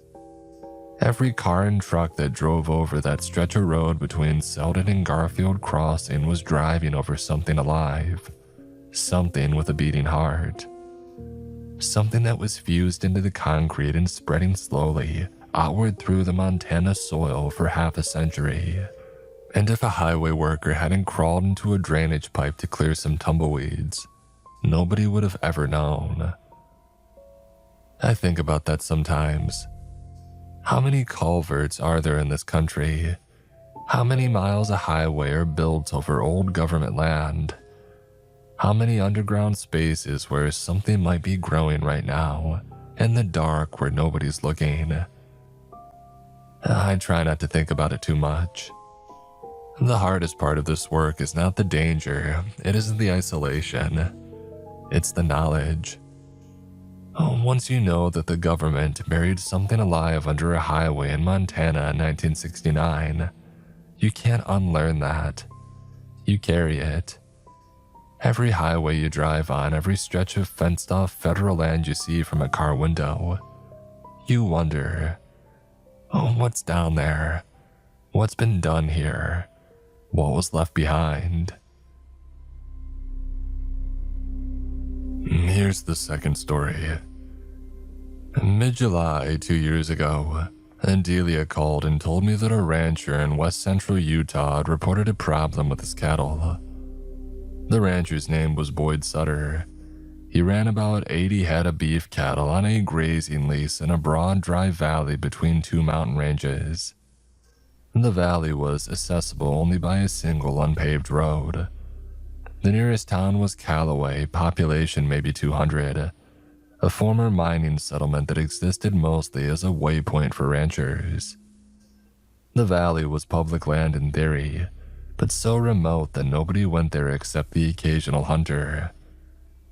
Boyd moved his cattle into the valley every spring and brought them out in early fall. He had been doing it for 20 years. This July, when he drove in to check the herd, the cattle were wrong. They were clustered in the center of the valley, standing in a tight-knit group, motionless and all facing inward. They would not respond to his truck horn. They wouldn't respond to his voice. He approached on foot and they did not flee. Heck, they didn't react at all. He said they were standing so still that from a distance they looked like statues. He said their eyes were open, but he couldn't tell if they were seeing anything. And he said the herd seemed larger than when he had left it. And the Bureau of Land Management sent an officer to investigate. The officer drove into the valley, looked at the herd through binoculars from about a quarter-mile away, drove back out, and filed a report through channels that eventually reached the office. I don't know exactly what the officer saw through those binoculars, but I do know that he took early retirement 2 weeks later and moved to the Gulf Coast of Florida. The report did not include photographs. I drove to the valley. It took most of a day on bad roads. The landscape out there is sage and bunch grass and dry pale dirt under a sky that is so blue, it almost looks like it has been painted. The mountains on either side of the valley are low and dry. No trees except a few junipers on the ridge. Visibility is perfect, which is both a comfort and a concern, because I could see the herd from miles away. They were in the center of the valley, a dark mass on the valley floor, motionless.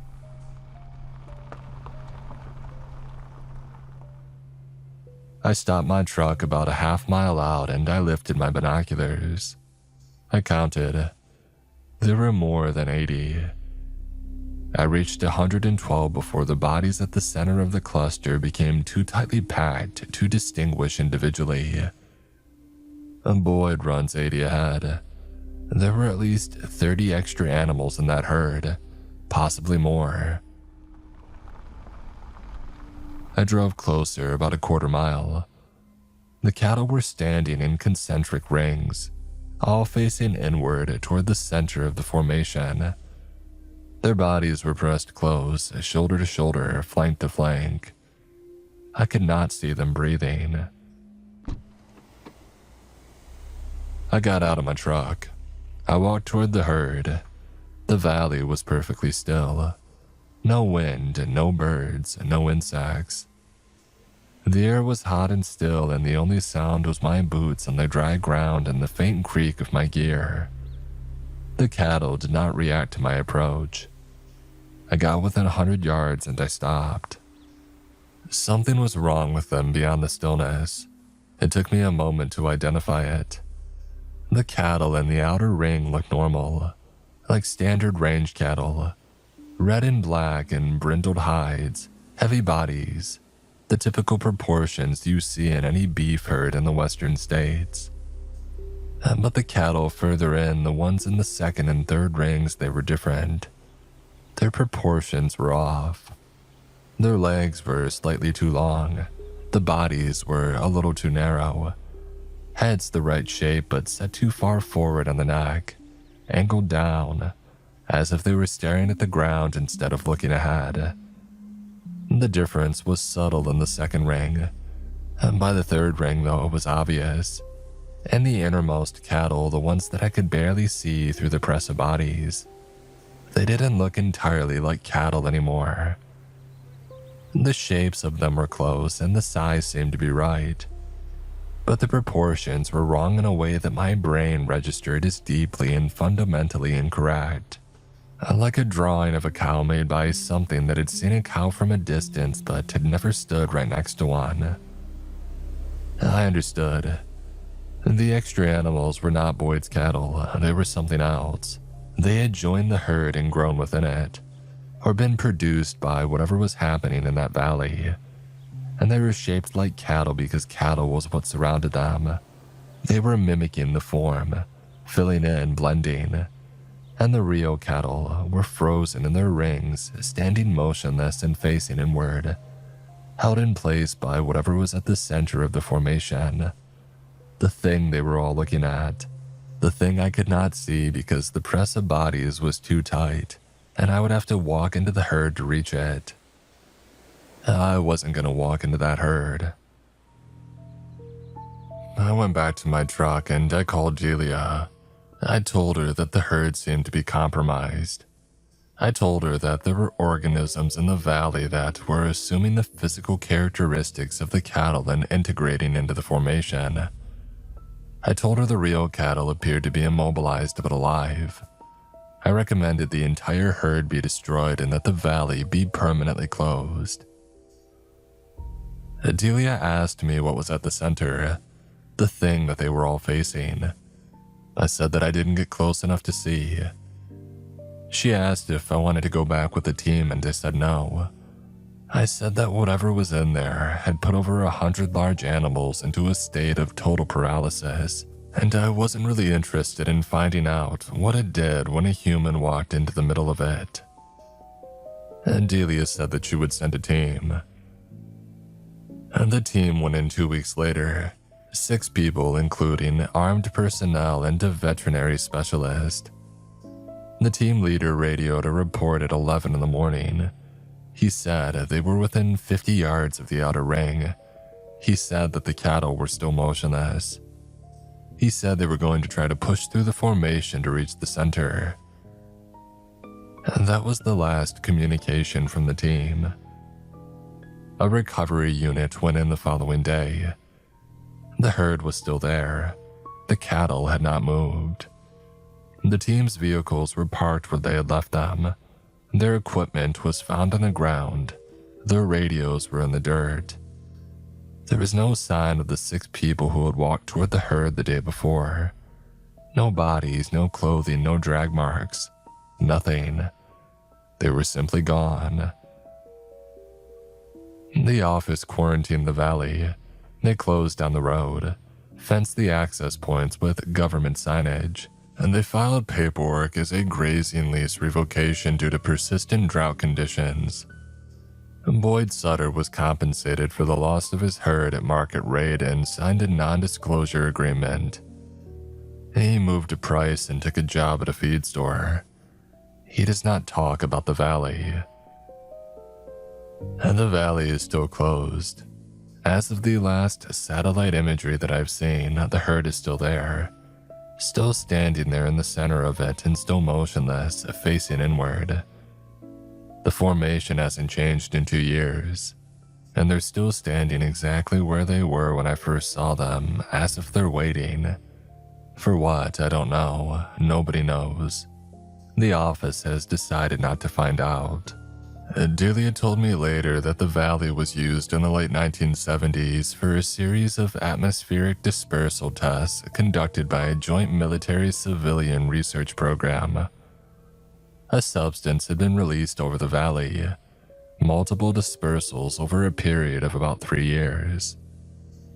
The tests had concluded in 1981, and the site was listed as fully remediated. Whatever was sprayed into the air settled into the soil and the water table and the grass, and the cattle ate the grass and drank the water for 20 years and nothing happened. But then one summer, something woke up. I think about Boyd sometimes. The man did nothing wrong, but he had to drive away and lose everything and sign a paper that said that he would never speak about it. The mistake was made in a government office in 1977, and the cost was paid by a rancher in Utah almost 50 years later. And nobody will be held accountable because nobody outside the office even knows that it happened. That's how it works.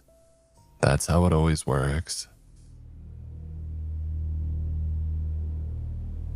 My third story is the one that cost me the most.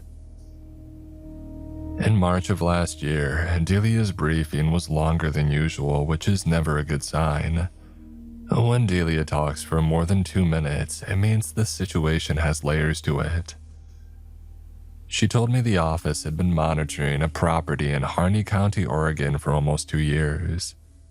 Harney County is in the southeastern corner of the state. It's high desert, a sagebrush, a steppe. It is one of the largest and least populated counties in the lower 48.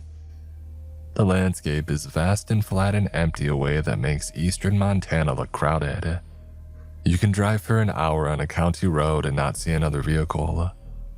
The nearest town of any size is Burns, a population about 3,000. The property in question belonged to a man named Chet Linden. Chet was in his mid-50s, a former Bureau Land Management employee. He had worked as a wildland firefighter in his younger years and later as a facilities manager for a remote research station that was decommissioned in 2004. When the station shut down, Chet stayed in the area. He bought a small ranch property about 40 minutes south of Burns, on a county road that sees maybe 10 vehicles a day. He lived there with his wife Nora and their 2 boys. And Delia told me that Chet had contacted the office in Burns about 18 months earlier, claiming that something was wrong with his land. He said that the ground behind his house was warm. Not hot, but warm, noticeably warmer than the surrounding soil. He said it had started in a small area maybe 10 feet across near the back fence line. The warm area had been growing. The soil there was softer than the ground around it, and it had a faint vibration, like standing on top of a machine running at low speed somewhere below. The Bureau of Land Management sent out a field officer. The officer confirmed the warm soil and the vibration and filed a report.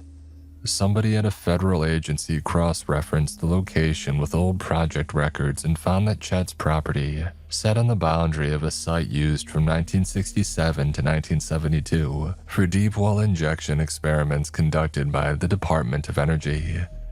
The injections were performed at a depth of roughly 800 feet, multiple wells. The project ran for 5 years. The wells were capped and sealed when it had ended. Delia told me the warm area had continued to expand, and now covered most of the acreage behind the house, about 6 acres. The vibration was stronger. Chet's well water had changed. It was warmer than it used to be, and it had a taste that he described as metallic and sweet.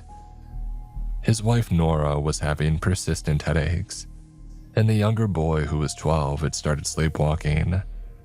Now, not ordinary sleepwalking. The boy would get out of bed in the middle of night, walk out of the house, and stand barefoot in the warm area behind the back fence, in the cold, in the dark, perfectly still. And when Chet brought him inside, the boy wouldn't remember any of it.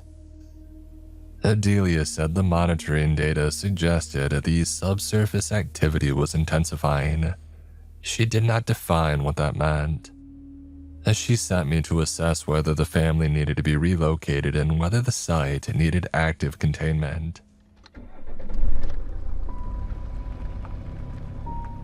I drove to the property. Southeastern Oregon is a landscape that does things to your sense of scale. The emptiness is so vast that distance loses meaning. You drive for an hour and the mountains on the horizon do not seem any closer. The land is flat sage in every direction, gray-green and pale, with the occasional rim rock formation or dry lake bed breaking up the monotony. It's a place that feels older than most places, like the earth here hasn't been interrupted by anything in a very long time. The Linden property was a modest ranch house with a metal barn and a couple of outbuildings on about 20 acres. The driveway was a quarter-mile of gravel.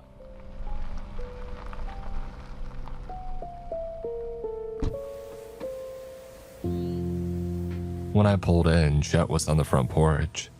He had been expecting me. Adelia had called ahead.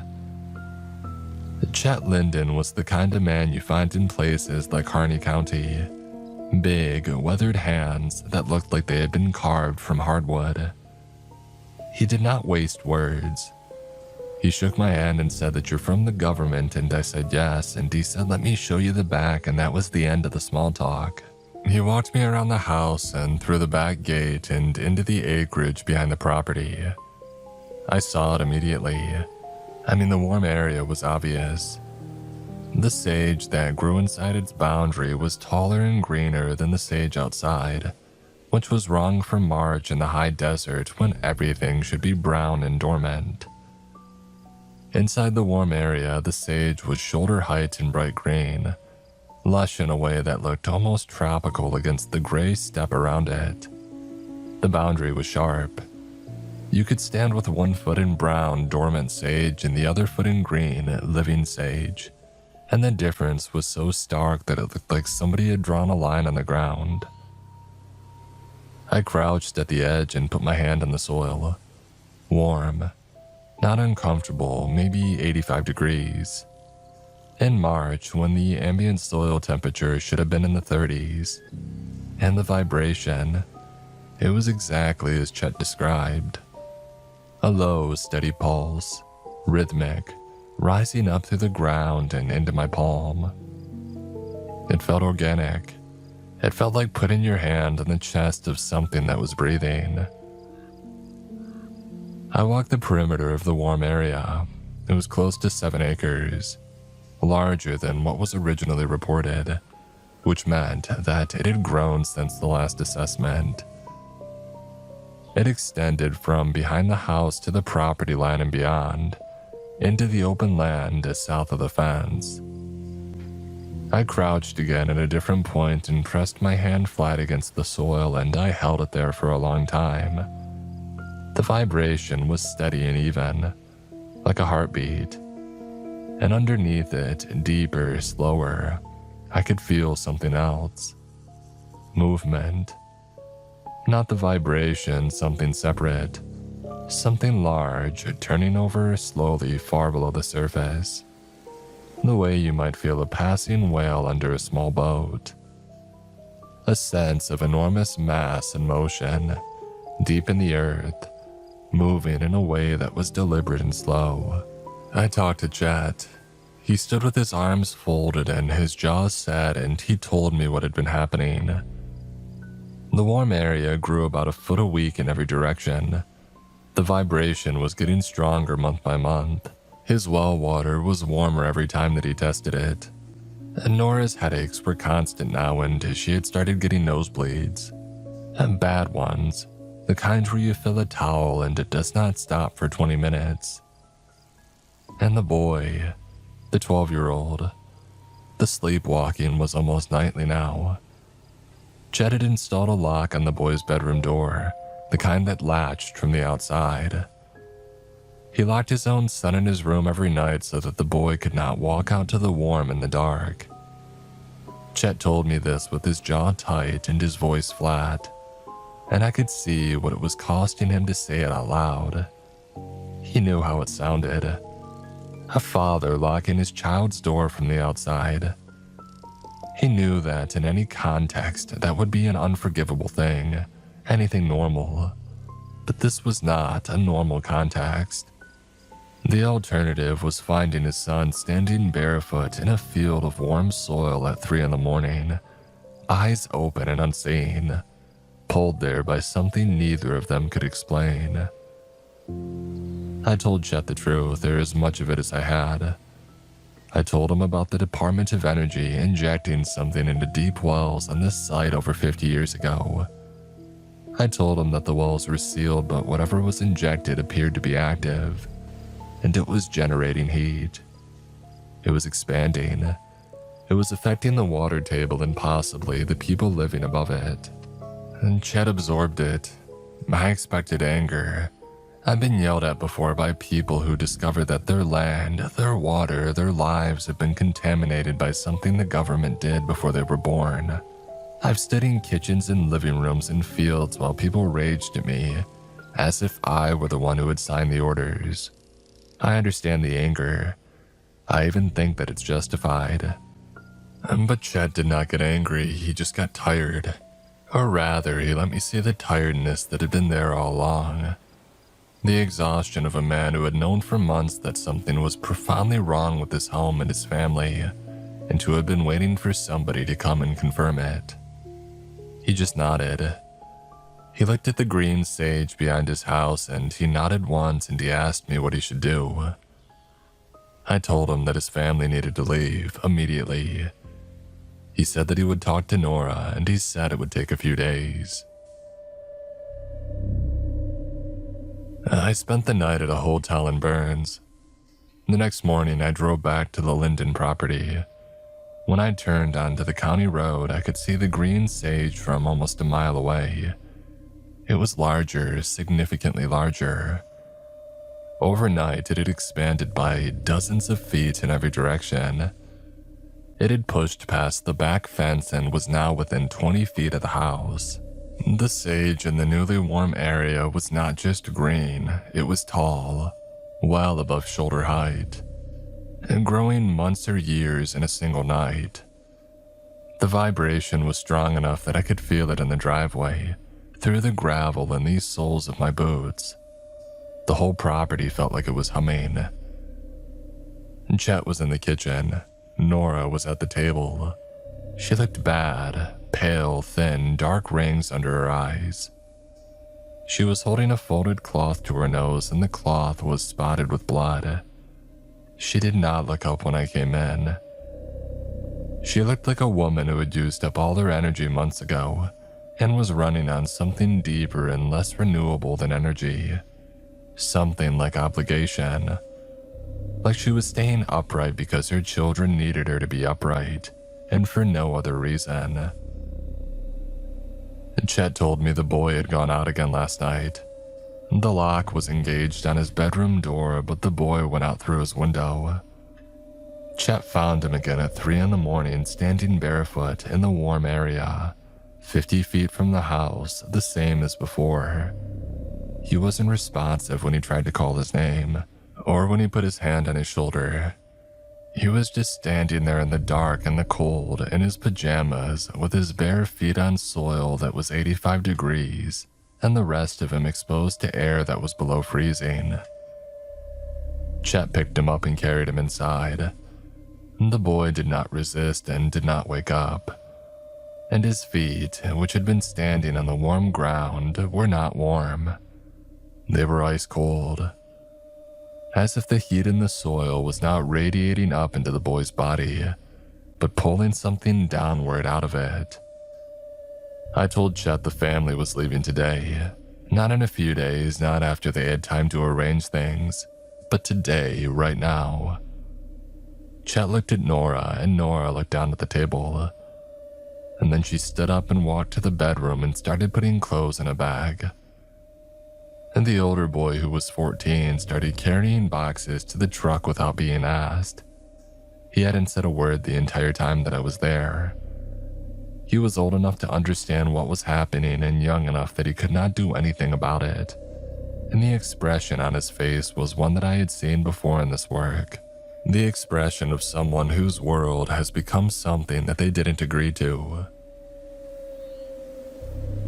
While they packed, I walked to the edge of the warm area. It was closer to the house than it had been when I had arrived 30 minutes earlier. I could see it advancing. Not quickly, but visibly. The boundary between the dead brown sage and the impossible green sage was creeping toward the foundation at a pace of about a foot every few minutes. Slow by human standards. Fast by any standard that involves the ground itself moving. I crouched at the edge. I put my hand flat on the soil.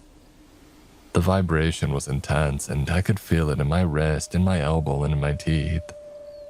And underneath the vibration, that deep, slow movement. The thing down there.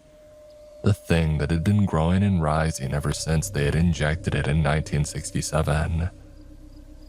It was moving closer to the surface, substantially closer than it had been the day before. Yesterday, the movement had felt deep, like a subway train far below a city street. Today, it felt like it was just under the floor of a building, close and getting closer, and then it changed direction.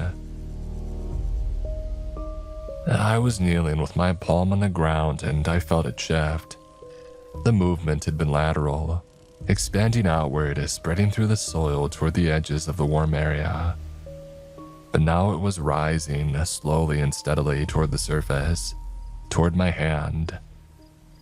I could feel it coming the way you feel the floor vibrate when a heavy truck is approaching. The vibration intensified. The soil under my hand got warmer. And something down there, something enormous and alive and patient, was moving up. I pulled my hand away. I stood up. I walked to the house and told Chet that they were leaving now, not in 20 minutes, not after one more load. They had to get out of here right now. Get in the truck and drive. The family immediately headed to their vehicle. Chet got behind the wheel, Nora in the passenger seat, and both boys in the back. I followed behind them in my truck. We drove out of the gravel driveway and onto the county road, and I watched the property shrink in my mirror. The house looked the same. The barn looked the same. But the sage behind the house was taller than it had been when we left, and the green area was wider and it was still growing. The office sent a containment team the following week. I was not part of it. And Delia briefed me afterward. The team arrived and found that the warm area had made it to the house. The foundation was compromised. The house was sinking. Not collapsing, but sinking and being drawn downward. The soil beneath the foundation had become soft and warm and yielding, and the house was settling into it slowly, like a heavy object settling into wet sand. The porch was 6 inches lower than it should have been. The door frames were racked. The concrete slab had cracked in 3 places.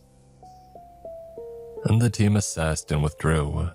The office arranged for the property to be condemned through the county building department, citing foundation failure. The county road past the property was closed for what was described as a bridge inspection. The Linden family was relocated to Boise under a federal assistance program that does not appear in any public record. I called Chet about a month later. He said the family was getting by. They had an apartment in Boise. Nora's headaches stopped within a week of leaving, and her nosebleed stopped within a few days after that. The older boy had started at a new school and was handling it. He was a steady kid, he would be all right. The younger boy was still sleepwalking. And not every night, not as frequently as before, but still pretty often. And it had changed. He was no longer walking outside. He was walking to the front door of the apartment. Chet would find him in the middle of the night, standing at the door with his hand on the knob, eyes open, expressionless, facing south toward Harney County. Every time it was the same. He wasn't trying to open the door, just standing there with his hand on the knob like he was waiting for permission, or waiting for something to tell him that it was time. Chet said again the boy never remembered any of it in the morning. I talked to Delia after that call. She told me that the warm area on the Linden property had expanded to over 40 acres. The house had sunk almost 2 feet into the ground and the barn was leaning at a visible angle. The well had collapsed and the casing pulled down into the softening earth. And satellite imagery showed that the warm area was not circular. It was not expanding evenly in all directions. It was spreading along the paths of the underground wells, following the injection routes from the 1960s, reaching outward through the desert like fingers following the veins in the rock, reaching toward the neighboring properties, toward the road, and patiently toward Burns.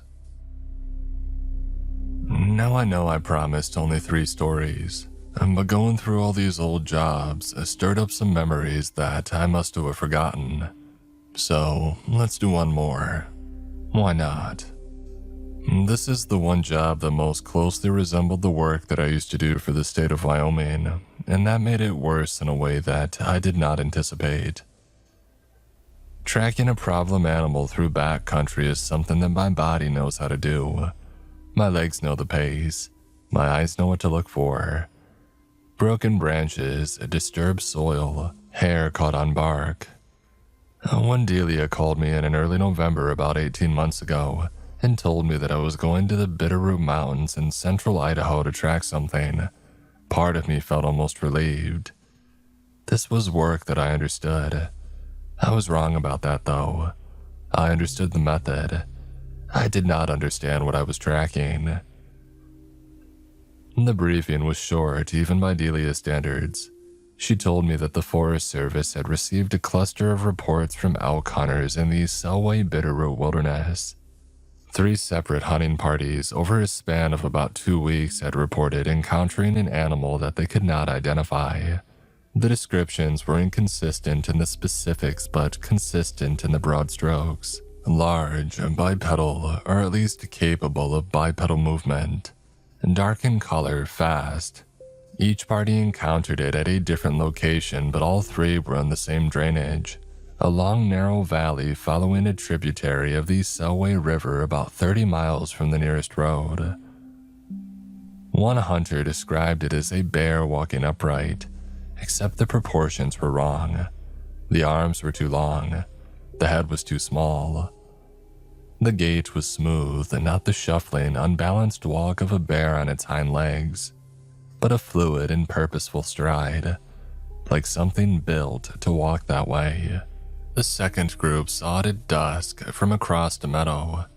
They said that it was standing at the tree line watching their camp, and they estimated it at 7 feet tall. One of the hunters looked at it through his rifle scope and put the gun down and told the others that they were leaving. He would not say what he saw through the scope. The group packed out that night, hiking 4 hours in the dark to reach their vehicles. The third party did not see it. They heard it, moving through the timber above their camp in the middle of the night. Heavy footfalls, branches breaking. They said that it circled their camp twice. They said it made a sound they described as breathing, but too loud, like the exhale of something with lungs larger than any animal they knew of, deep and resonant and close. One of the hunters discharged his rifle into the trees. The sound stopped. In the morning, they found tracks in the soft ground above the camp. The tracks were not consistent with any known species. They were roughly 18 inches long and showed 5 digits like a hand, but compressed and elongated, as if something that normally walked on 4 limbs had been walking on 2, and its front feet had been bearing weight that they were not designed for. The Forest Service does not have a protocol for unidentified bipedal animals. They filed their reports and somebody at the regional office flagged them, and the flag found its way through the interagency channels that led to Delia. She told me to go in and track it, find it if I could, identify it, determine if it was a threat, determine if it was one of ours. That last part is the part that matters. Determine if it was one of ours.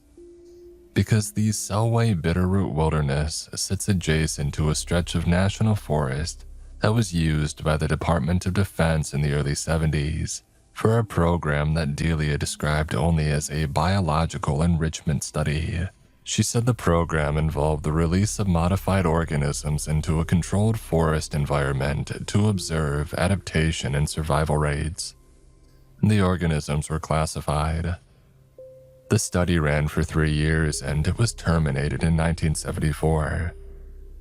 The containment protocols at the conclusion of the study called for the recovery and destruction of all released organisms. She said the recovery was listed as complete. She said every organism was accounted for in the project's final inventory. I asked Delia how confident the office was in that inventory.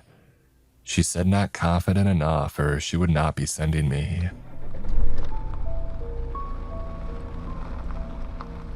I drove to Idaho.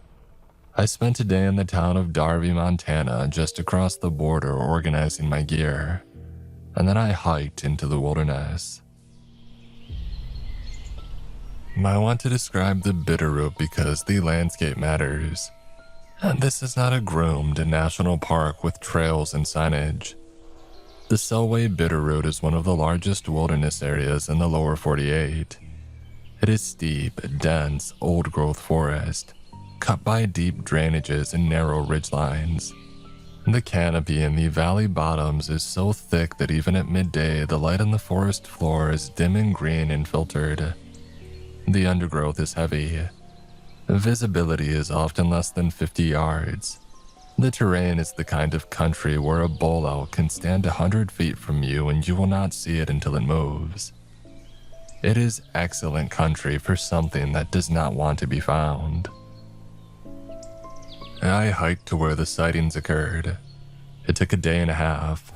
I set up a base camp on a flat bench above the creek and I started working. I'm a good tracker, I'll say that without modesty because it's relevant. I spent 12 years tracking predators through the Wyoming backcountry, and I can read ground signs and conditions that would frustrate most people. Compressed grass, overturned pebbles, the faint disturbance in a bed of pine needles where something heavy passed through hours ago. I am patient, I am thorough, and I know what I'm doing. I found something on the first day, a game trail on the north side of the drainage that had been used by something heavy. The tracks were faint but present, pressed into a patch of damp soil where the trail crossed a seep. 5 digits, 18 inches roughly, deeper at the toe than the heel, which indicated a forward-leaning posture. Bipedal, walking with purpose, not wandering. The stride length was about 4 feet, which for a 7-foot animal would indicate a relaxed walking pace. Not hurrying, not fleeing, just moving through its territory. I followed the tracks up the drainage for about 2 miles. They stayed on the game trail and then they left it, cutting uphill through heavy timber toward the ridgeline.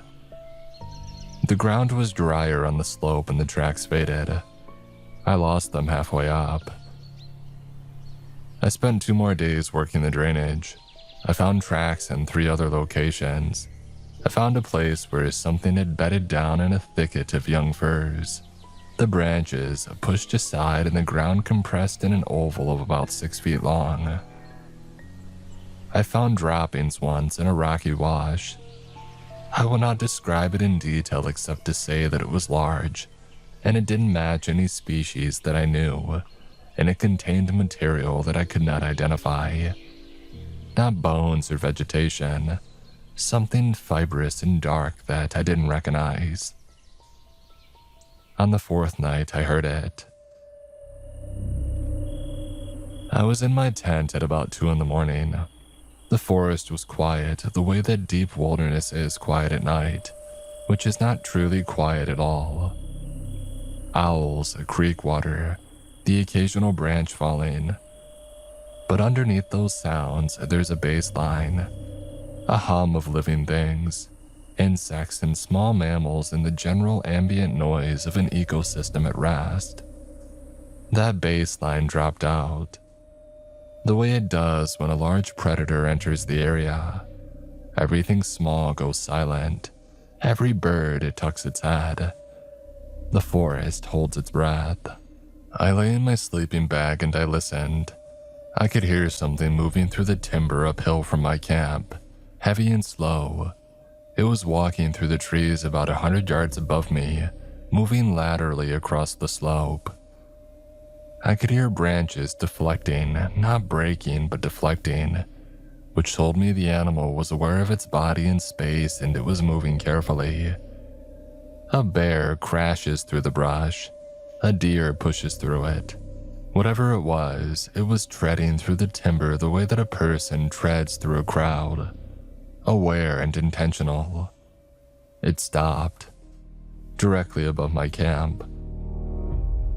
100 yards uphill in the dark timber. I could not see anything. The canopy blocked the moonlight and the trees were black columns fading into deeper black, but I could feel it, the way you feel someone watching you from across a room. An attention, a focus. It was standing in the dark and it was looking down at my camp and it knew that I was there. And then the breathing. The hunters were right, it was too loud, too deep. The exhale of something with a chest cavity larger than a horse, pushing air through a throat that resonated like a pipe organ. I could feel it in my sternum, a deep, slow, rhythmic respiration that carried through the night air with a clarity that told me the animal was facing me, facing downhill, facing my tent, breathing and watching. It lasted about 10 minutes and then it moved on. The footfalls resumed heavy and slow, continuing across the slope and away to the east. The baseline sounds of the forest did not return for almost an hour. I lay in my tent and thought about what I had heard. I thought about 12 years of tracking wolves and mountain lions and black bears. I thought about the sounds that they make in the dark. I've heard all of them. I've been close to all of them. I had a mountain lion scream 30 yards from my tent and my hands didn't even shake. But now my hands were shaking. Because what I heard wasn't an animal. It wasn't behaving like an animal. An animal that stumbles across a camp at 2 in the morning either investigates it or avoids it. It approaches or it leaves. It doesn't stop at a hillside 100 yards away and stand there and breathe and watch for 10 minutes. That is not predator behavior. And that is not prey behavior. That's observation, assessment. That is something with a mind looking at a situation and deciding what to do about it. I packed out the next morning. I hiked the day and a half back to my vehicle and I drove to Darby and called Delia from my motel room. I told her what I had found, what I had experienced. I told her that whatever was in the Bitterroot drainage was large and bipedal intelligent, and it was not in any wildlife database in the country. I told her it was one of ours. Delia was quiet for a while, and then she asked me to describe the droppings again. I did, and she asked about the fibrous material. I described it as best I could. She asked if it was possible that it was synthetic. I said that I didn't know. She was quiet again. And then she told me something that made me sit down on the edge of the motel bed and stare at the wall. She said the biological enrichment study in the 70s involved the release of 7 organisms. They were engineered from a primate base. She did not say what they were engineered to do.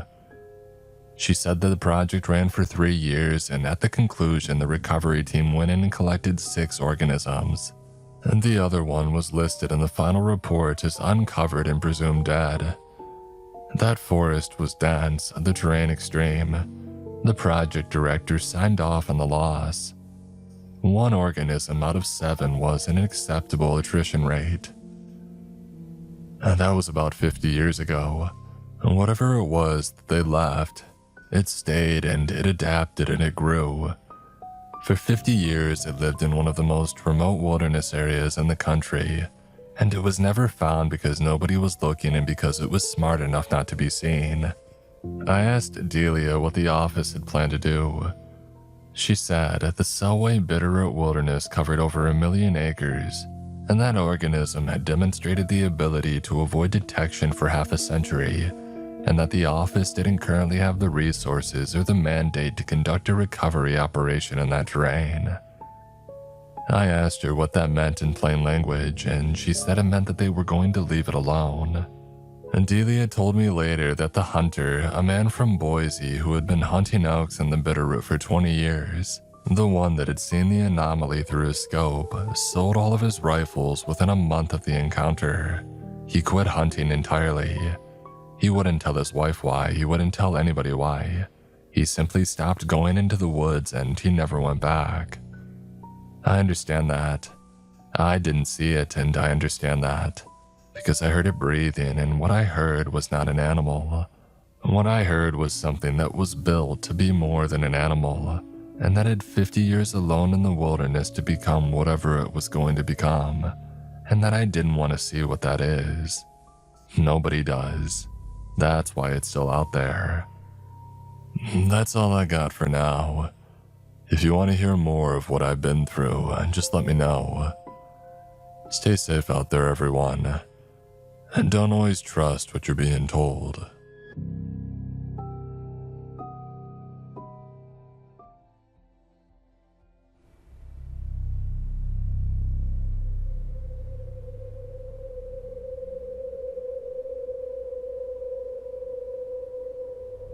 People in the village have avoided that vast stretch of mangrove forest near the river for decades. I remember my father warning me never to go deeper into the forest, beyond where sunlight could barely filter through the thick canopy. I wasn't the only one. Every kid in our coastal village had heard the story countless times. An evil spirit lurking somewhere in its dark, drenched corridors of trees, waiting for a chance to lunge at anybody foolish enough to wander too close. The real danger is probably much simpler and less mythical than that to most people these days. But I'm not writing this to debunk anything or to prove anything. I am old, too old. I can already feel my mind coming apart at the seams, my body deteriorating with each passing day. I am writing this as a warning to whomever it may concern. never dismiss the remnants of old superstition still lingering in this modern world. They exist for a reason. Some may have first formed as a deterrent against the dangers of nature, passed from generation to generation as a way of making sense of the unknown. But there are places in this world where logic does not apply. The laws of reality bend and break, toyed with on a whim by forces that defy explanation. The mangrove forest near my village might be one of those places.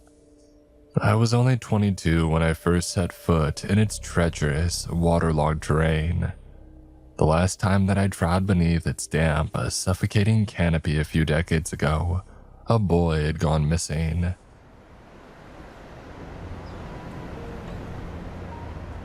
It was a brutally hot day under the July sun. I was standing beside my old wooden boat, minding my own business as usual, trying to untangle a stubborn pile of fishing net. The tide had gone out hours earlier, leaving the boat half buried in mud and sand. Out in the distance, the great waves of the ocean rolled endlessly toward the shore. From where I stood, they looked like long rows of dark beasts rising and collapsing over and over again. Their white crests flashed under the harsh sunlight. The air smelled strongly of salt. And then I noticed Narina standing behind me, and I swear she hadn't been there a moment earlier. "Araya," she gasped, collapsing at my feet before I could react. Her body shook uncontrollably as she tried to steady herself. The hem of her light blue dress was soaked through, heavy with dark mud and clinging sand. "What is it?" I asked. My voice was calm, more out of habit and exhaustion than kindness. Even back then, I already felt stinking old and worn out. Life had taught me long ago that panic rarely solved anything. "Rhea, he went." The rest of her words were drowned out by sobs. "Hey, slow down, take a breath." "Rhea, the mangrove forest after school." The words spilled out between sharp, frantic breaths. She pressed a trembling hand against her chest, struggling for air. "Hasn't come home." I reached down and took her shaking hands, pulling her gently but firmly back to her feet. She felt almost weightless, as if fear had hollowed her out. "Did he sneak off to fish again? That stubborn little son of a gun," I muttered through clenched teeth as we hurried toward the village, our steps quick and uneven. "Please," she sobbed, her shoulders shaking violently as she tried to keep up with me. "Find him, please." I sat her down on the rickety chair in my front porch. The wood creaked as she shifted to look up at me, her eyes glassy and unfocused. Long strands of her dark hair had come loose and stuck to her wet cheeks and neck. Looking at her like that, I remembered the day she and her son first came into my life. I had been living on my own for years, minding my own business, before Narina arrived in the village with their small son in tow. She introduced herself to me privately as my late wife's distant relative. Her story was simple and heartbreaking. She had been forced into an arranged marriage, and after years of that she had made the difficult decision to leave, taking her 2-year-old son with her. That was how she had ended up here. To avoid the gossip and drama that the village could barely contain, I introduced her as my own distant and much younger relative from my mother's side, someone that I barely knew. And just like that, the villagers had welcomed her and Rhea as if they had always been one of us. Over the years, she had proved to be a quiet, dependable presence. She helped around the house, managed things while I was out fishing, and she was an excellent cook. In return, sending her son to school seemed more than enough for a woman in a small coastal village to hope for. In the first few months, there were nights that she would linger at my doorway after Rhea had gone to bed, watching me sleep with an expectant look that I understood perfectly. I was no fool, old perhaps and less educated than her, but not blind to meaning when it stood right in front of me. I expected nothing at all, and I made that clear. I was simply grateful not to face the rest of my days alone, miserable and unnoticed. I had someone to care for now, and that was enough. "Please," she had pleaded again, her fingers tightening around my hands. I stayed with her for a while, long enough to calm her shaking breaths, speaking in low, steady tones until her panic dulled to something quieter and more manageable. "I'll find him and bring him back," I told her. From the pained look on her face, I knew she understood what that might mean. She nodded, gripping my hand so tightly that it almost hurt.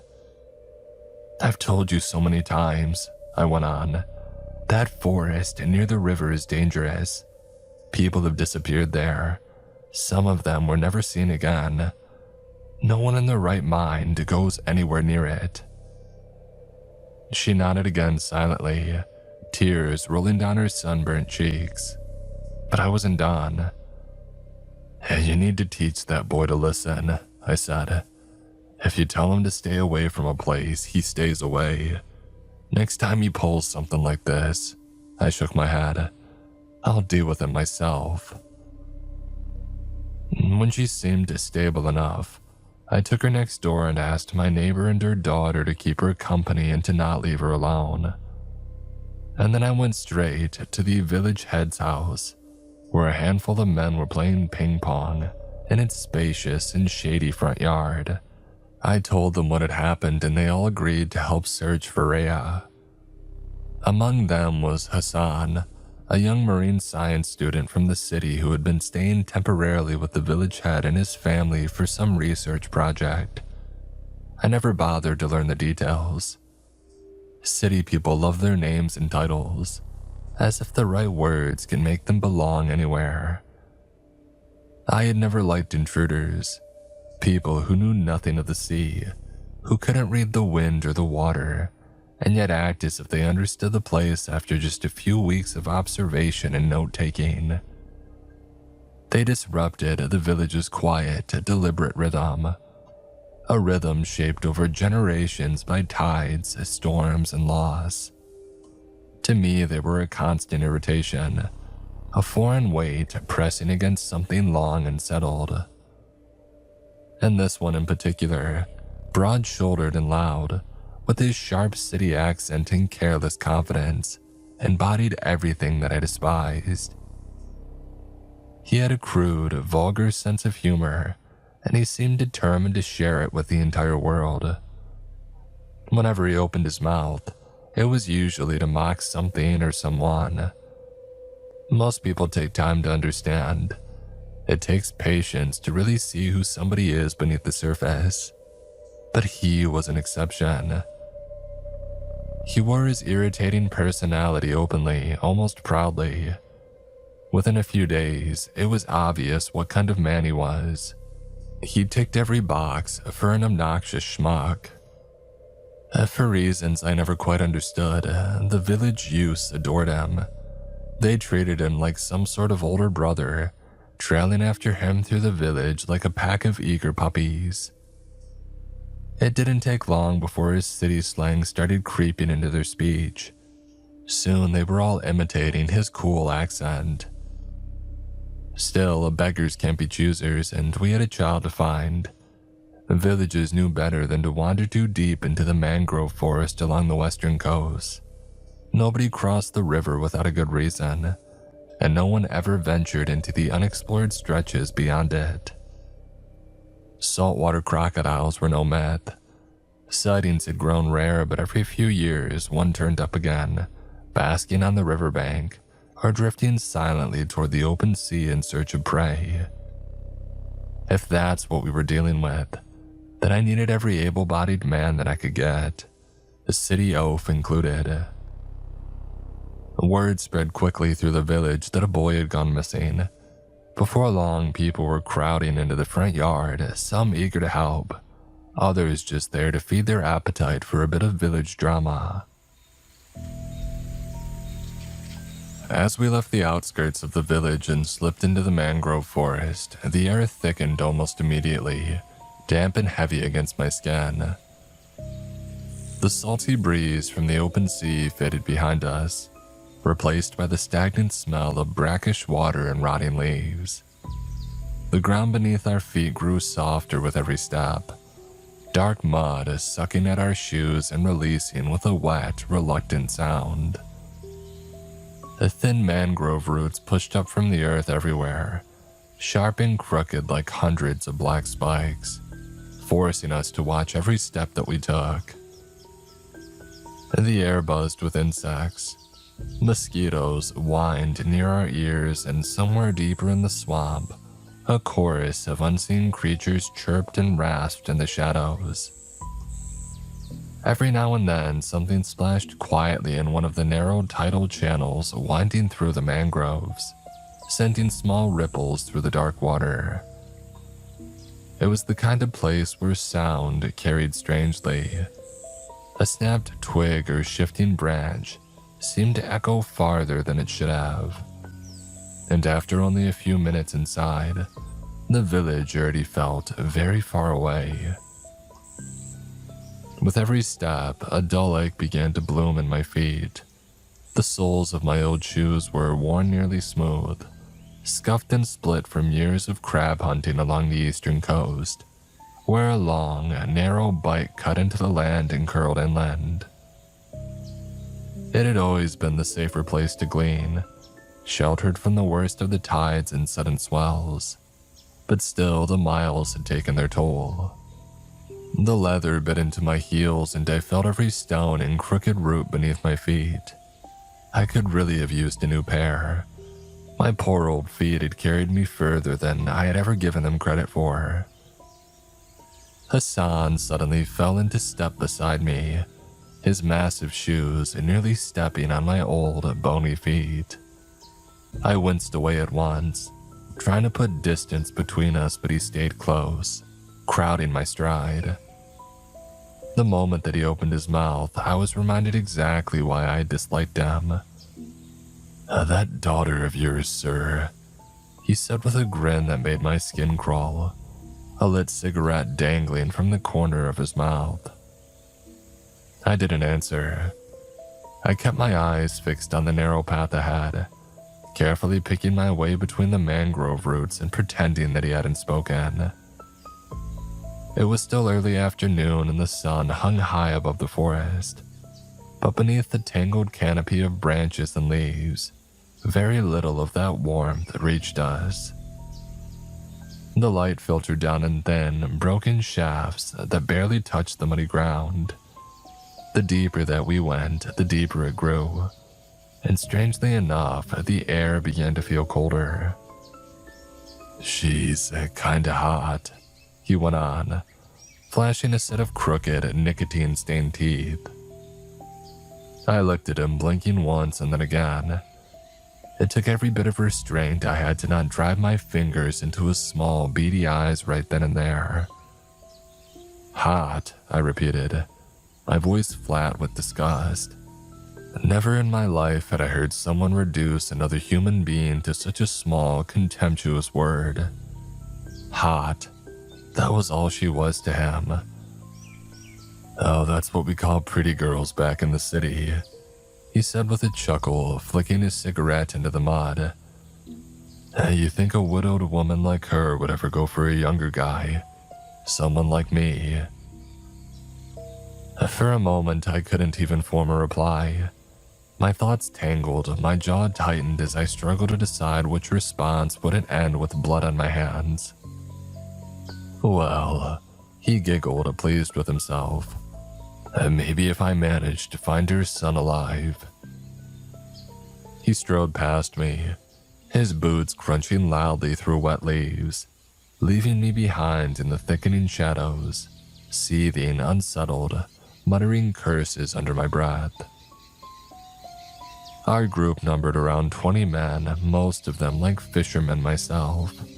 They knew this coastline well enough, but none of them were familiar with the stretch of forest that lay beyond the river miles ahead, or what might be waiting there.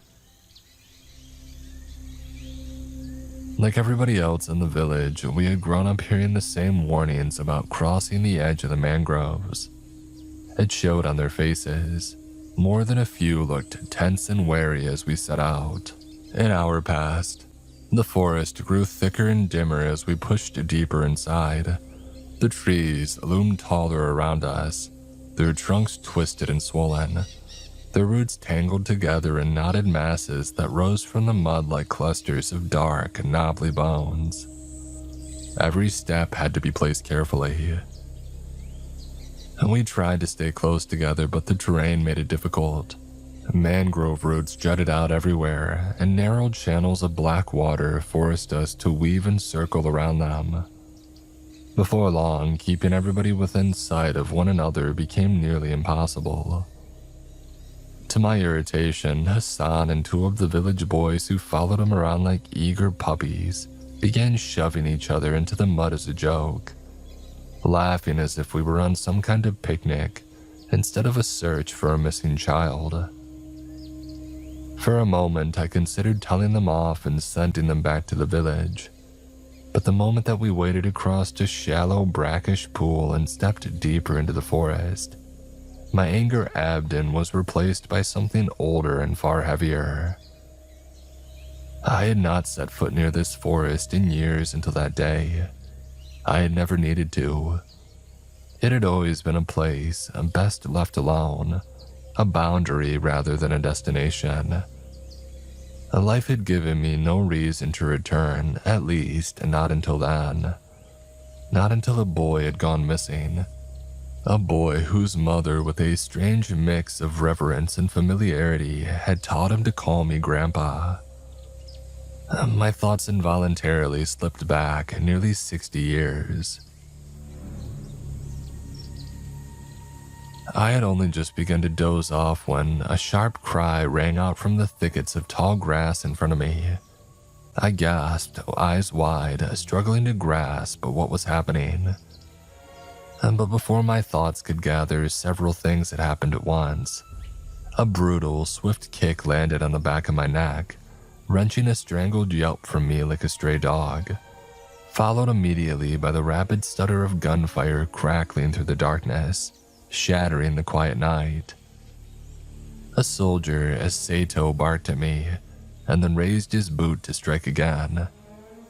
This time he missed, the toe of his shoe slamming into the ground instead, kicking up a spray of wet sand and muck that splattered across my face. Before I could scramble out of reach, he had seized a fistful of my hair and began dragging me along the muddy riverbank. I didn't understand the words that he hurled at me, but I understood the cruelty well enough. I dared not even groan. I simply stumbled along, hunched and silent. He growled in a low voice while 4 other soldiers crept behind us, careful not to make a sound that might betray their presence. We marched on, unsure which way to go. A small lantern glowing dimly in the darkness was our only source of light. The weak flame flickered with every step, throwing long, crooked shadows across the tangled roots around us. As Sato raised the lantern above his head for a moment, slowly turning in place as he studied the darkness, as if trying to find a path hidden somewhere beyond the reach of the light. And then he moved around the knobby trunk of a massive mangrove tree. The rest of us followed. I drew a quiet breath, wondering whether I would make it out of the jungle alive and what might await me if I did. Would they let me go? Or would I share the fate of my cousin whom these very men had beheaded weeks earlier? The sound of Sato's long and gleaming sword cutting through his neck beneath the low rustle of wind moving through the tall grass would ring in my ears and haunt my dreams forever. My bare feet grew numb as we continued through the swamp's cold, wet soil, my joints aching from the ocean wind whispering through the mangrove trees. They had taken my shoes from me. Running would have been futile anyway in the treacherous, uneven terrain, where every step demanded caution.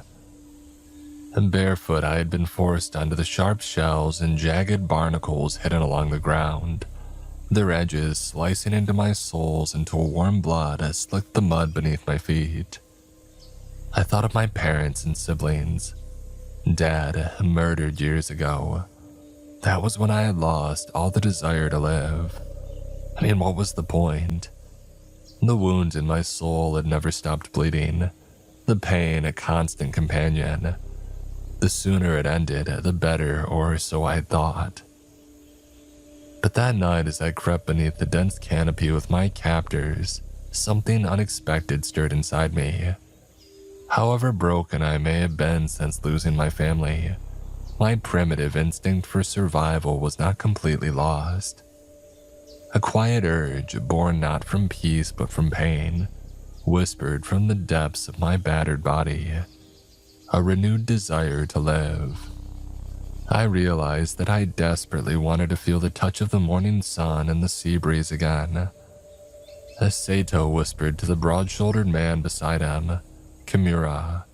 Even in the faint glow of Sato's lantern, I noticed something different in their faces. Gone was their swagger, and in its place, tension, fear. I took some small satisfaction in that. The sounds of the swamp, the night birds, insects, croaking frogs, they chanted around us as we pressed on through darkness in search of a way out that never seemed to appear. After nearly 3 hours of slogging, my legs were almost numb when Sato finally called a rest. He dropped against the thick roots of a mangrove tree, his pale face lit by the dull yellow lantern. His rifle rested across his chest.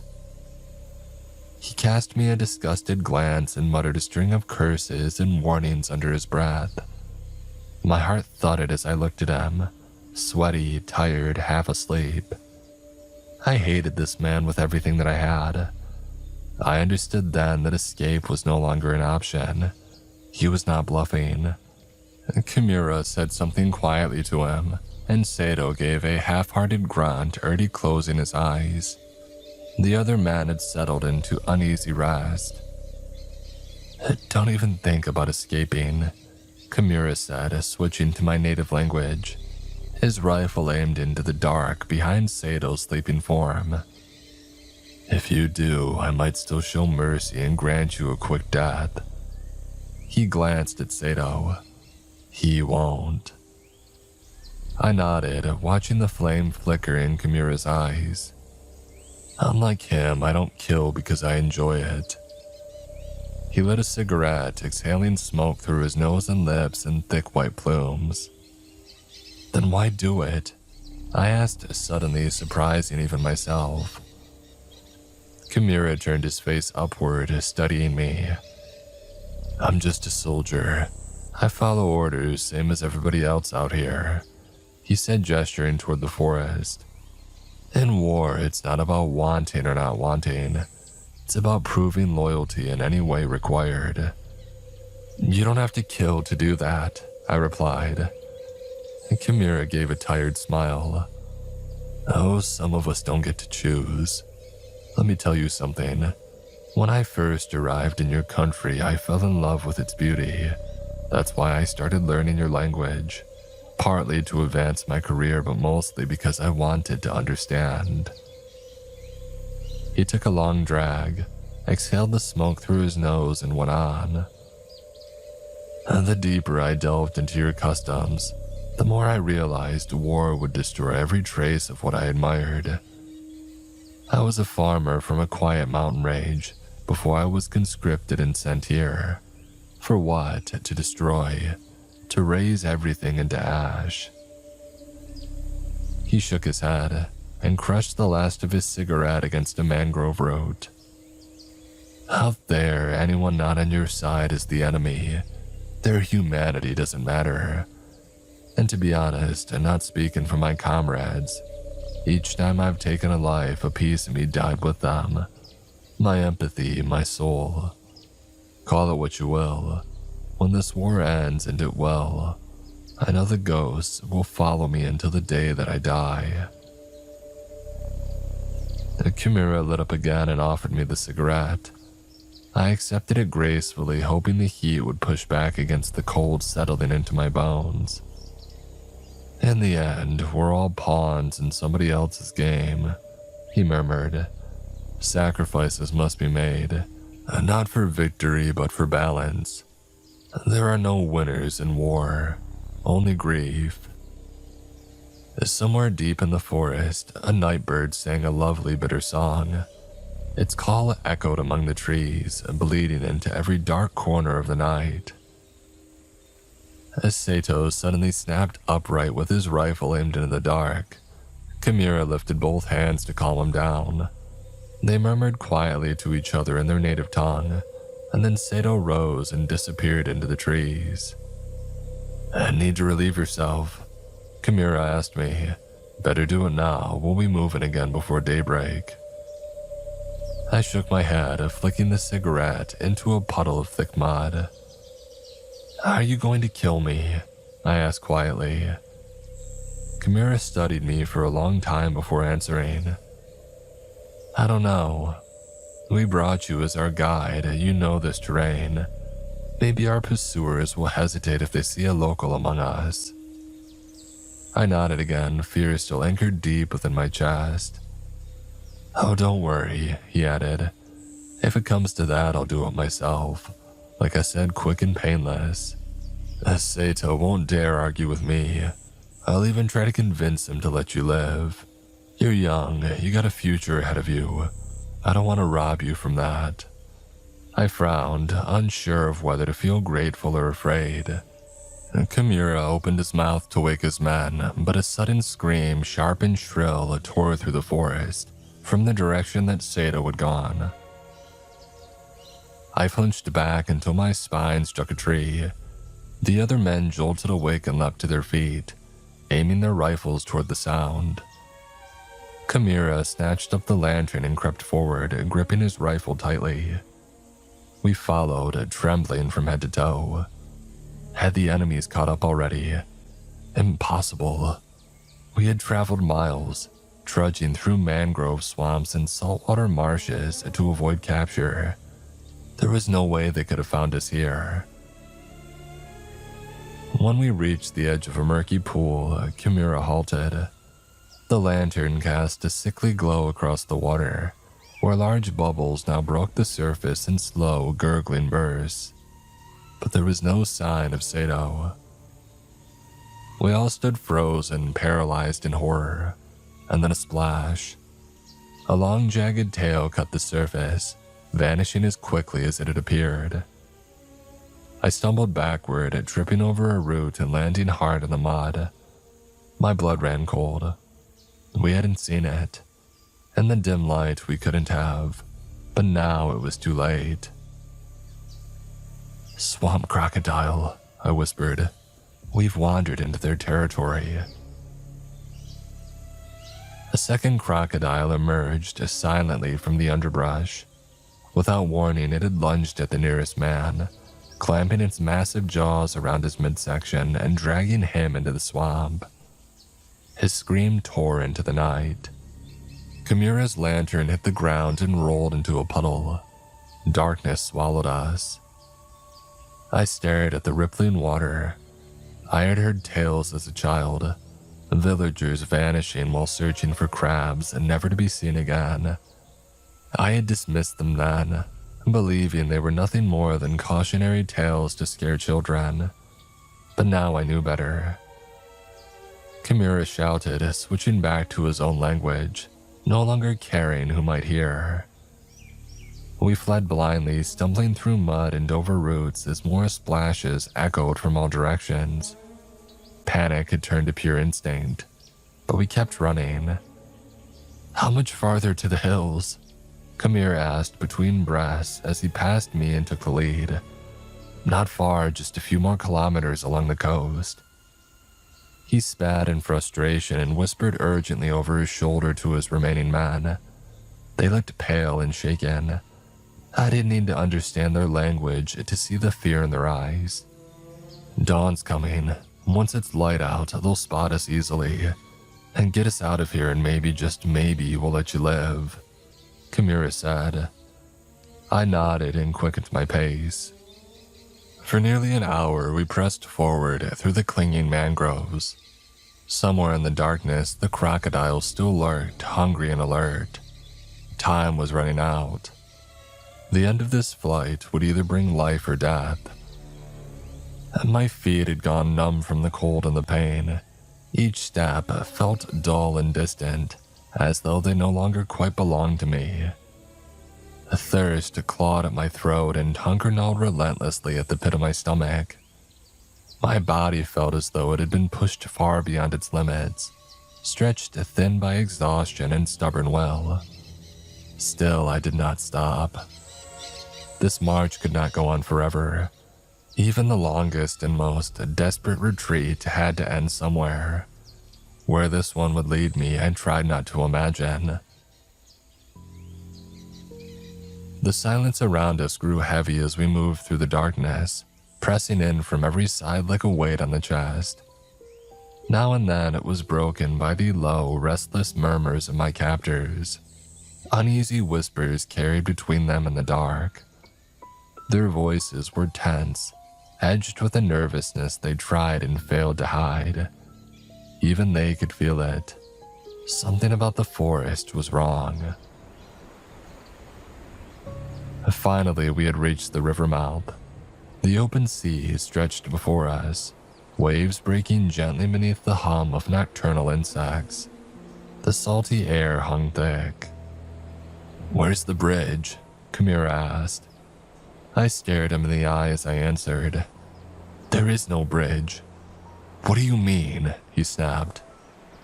"You asked me to guide you through territory that the white soldiers never patrol. This part of the jungle has never been charted, not even by my people. There is no bridge. We have to cross the river." He approached the riverbank with caution. The river wasn't wide, maybe 50 meters across, but it was deep, dark, and silent. "No bridge?" he asked again, almost to himself. I stepped into the water, the soft splash echoing faintly in the dark. "Move slowly, don't splash. They sense movement." Kimura turned to his men, nodded, and followed. Their feet sank into the knee-deep silt, water whispering cold around them. The sky was paling. Morning was near. "Pelen, Pelen," I repeated, quieter this time. "Nanti dia Dengar." "Dia?" Kimura asked, confused by my words. I turned, pressing a finger to my lips. "Shh, quiet. Why are you calling it dia?" His voice quivered. "Isn't that word used only for pia?" Kimura never finished. A shriek shattered the silence. Behind him, a pair of thin and long green hands suddenly burst from the river and yanked one of his men under. Screaming erupted. We thrashed toward the opposite bank, desperate and terrified. But another flash, another pair of claws, and the river had claimed its second victim. Now, only us two remained. We swam, arms burning, legs heavy. Kimura's rifle vanished beneath the surface, lost forever. He didn't care. All he wanted was to reach solid ground. I reached the far bank first, grabbing a thick root and pulling myself up with surprising ease. Kimura was just behind me, but he struggled, weighed down by his muscular frame. "Help me," he gasped, clawing at the riverbank. I reached down instinctively, grabbing his arm, but then I paused. Our eyes met, and in that moment, I saw the truth in his face. The soldier who had shown me kindness, who had spoken of his home, his sorrow, his soul. He wasn't a monster. He was a man just like me, a victim of the same cruel war. "Please," he begged. I hesitated and then I let go. "Quick and painless," I murmured. He splashed back into the river and the water erupted. Two scaled arms wrapped around him like a lover's embrace and dragged him into the deep. He didn't scream. A pair of yellow eyes glowed beneath the surface, locking onto me before vanishing. And then silence. I sat still for a long time staring into the river, listening to the distant rumble of the ocean. I knew now what the elders of the village had feared for generations. It wasn't the crocodiles, it was something worse, something ancient, something that understood. If it wanted to taste sweet, tender human flesh again, it had to let me live. When the sun finally rose and bathed the swamp in light, I stepped back into the river to begin the long journey home. I stood at the grassy edge of the river, staring down into the still, murky water, waiting in silence. Far off, the low roar of waves crashing at the river mouth drifted through the air, a reminder that high tide was on its way. Soon the water would rise and swallow the banks, creeping inward until the forest surrendered to it once more. The sooner this place was left alone, the better. Still, I did not move an inch. I kept my eyes fixed on the surface, unblinking. A smaller hand suddenly broke through the surface of the water, pale and trembling, fingers stiff with cold. For a brief, terrible moment it faltered, as if about to sink back beneath the surface. I lunged forward, grabbed hold, and hauled the rest of his body out of the river and into my arms. The boy erupted into violent gasps the moment that he's free, his chest hitching as he sucked in air, coughing and retching, water pouring from him and soaking my clothes. "Grandpa!" He cried weakly, salt water spilling from his nose and mouth as his body shook. "Easy," I murmured, holding him close and patting his back as he bent forward and emptied his stomach onto the grass. "Easy, boy." Any anger that I might once have felt over his disobedience had long since drained away, leaving only relief and a deep, settling exhaustion. After a few more minutes of gagging, crying, and shuddering breaths, his breathing finally steadied. I lifted his fragile body into my arms and began walking back toward the village. It took me hours to make my way back through the forest alone in the darkness, carrying the boy in my arms. He was soaked through and trembling, his small body pressed tightly against my chest as I struggled to find a path through the treacherous mangroves. When I finally stumbled out from the tree line, the familiar scent of salt drifting in from the ocean greeted me like a long-awaited relief. People were already gathered on the porch of the village head's house. The moment Narina saw her son curled against my chest, she let out a sound so raw that it barely resembled a scream. She ran toward us sobbing. "He's fine," I shouted over her cries. "He's fine. I told you that I'd bring him back." She collapsed to her knees in the damp earth and tore him from my arms, pulling him into a fierce and desperate embrace. Her tears carved clean tracks through the grime on his cheeks as she pressed her face into the crook of his neck, breathing him in, as though scent alone might convince her heart that he was truly alive. The village, once buzzing with tense whispers and anxious murmurs, it fell into a respectful hush. Only Narina's broken rhythmic sobbing remained. I noticed the expressions of the men who had accompanied me into the forest earlier, relief tangled with guilt in their eyes. They must have returned before sunset. Nobody wanted to stay in there after dark, and I couldn't blame them. The village head approached me, worry still etched deep into his face. "I know you must be exhausted," he began, "but have you seen?" I shook my head firmly. He stopped mid-sentence, still looking unsure before giving a quiet nod. I knelt beside Narina and rested a hand on her trembling shoulder.